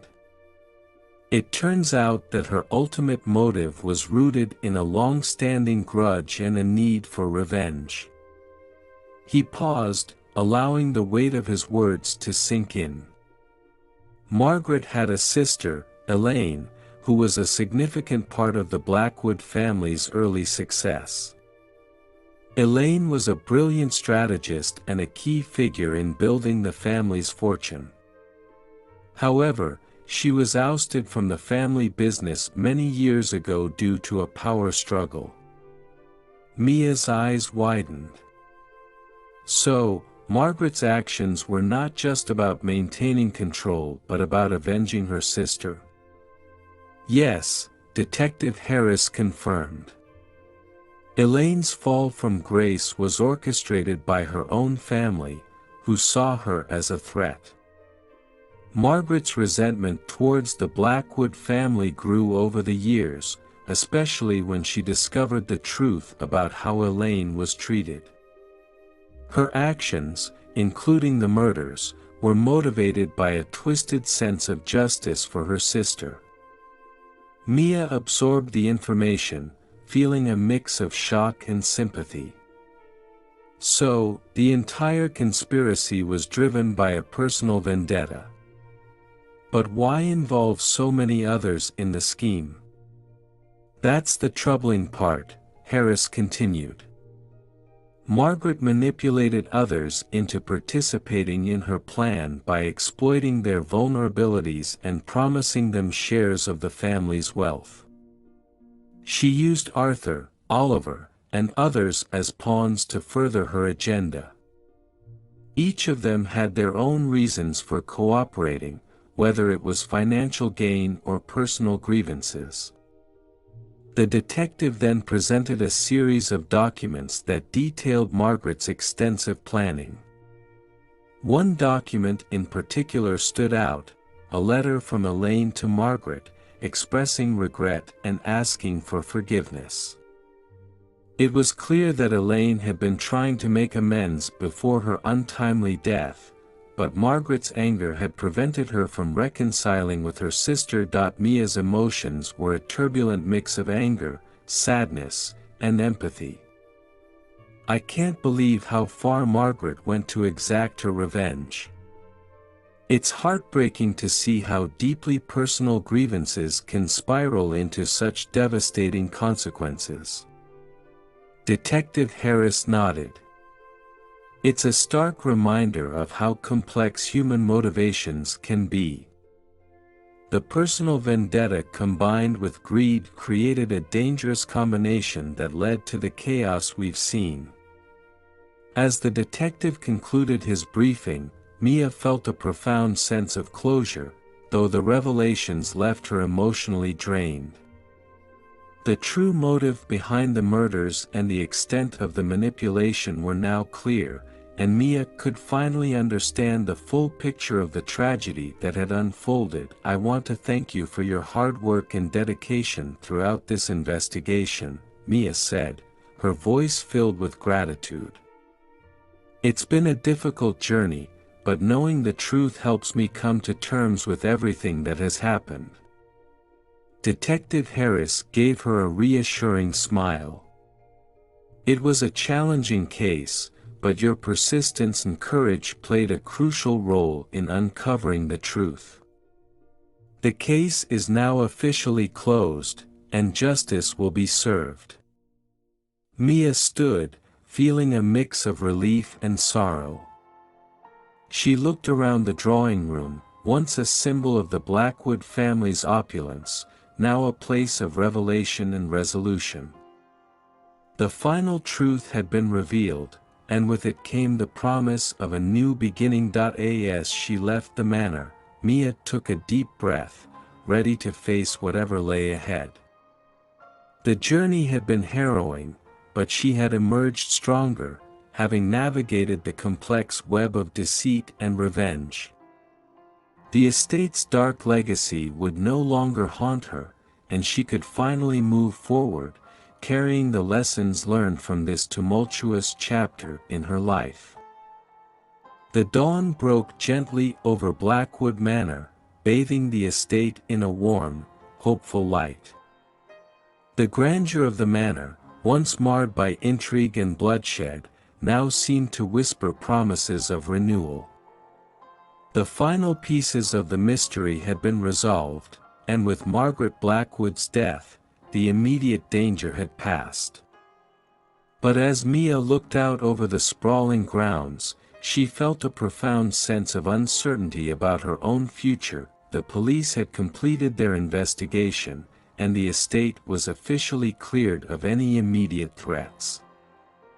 The will, initially a source of contention and fear, had been validated, and Mia now held the inheritance she had never sought.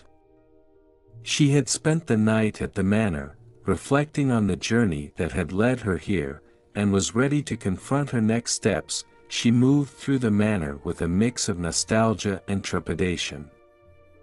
The rooms, once filled with tension and fear, now seemed to echo with the promise of peace. Mia found herself in the study, the same room where the confrontation with Oliver had taken place. The space felt different now, less menacing, more like a blank canvas. Sitting at the large oak desk, Mia looked over the documents that had once been part of the deadly intrigue. They were now just papers, reminders of a chapter in her life that was coming to a close. She sifted through them, considering what to do with the estate and its vast resources. There were legal matters to address, and she knew she needed to make decisions that would shape her future. A knock on the door broke her thoughts. It was Detective Harris, who had returned for a final check-in. He carried a folder, but his demeanor was more relaxed than before. "Good morning, Mia," Harris greeted her with a warm smile. "I just wanted to make sure you're doing all right and to offer any final assistance you might need." Mia returned his smile, grateful for his support. "Good morning, Detective.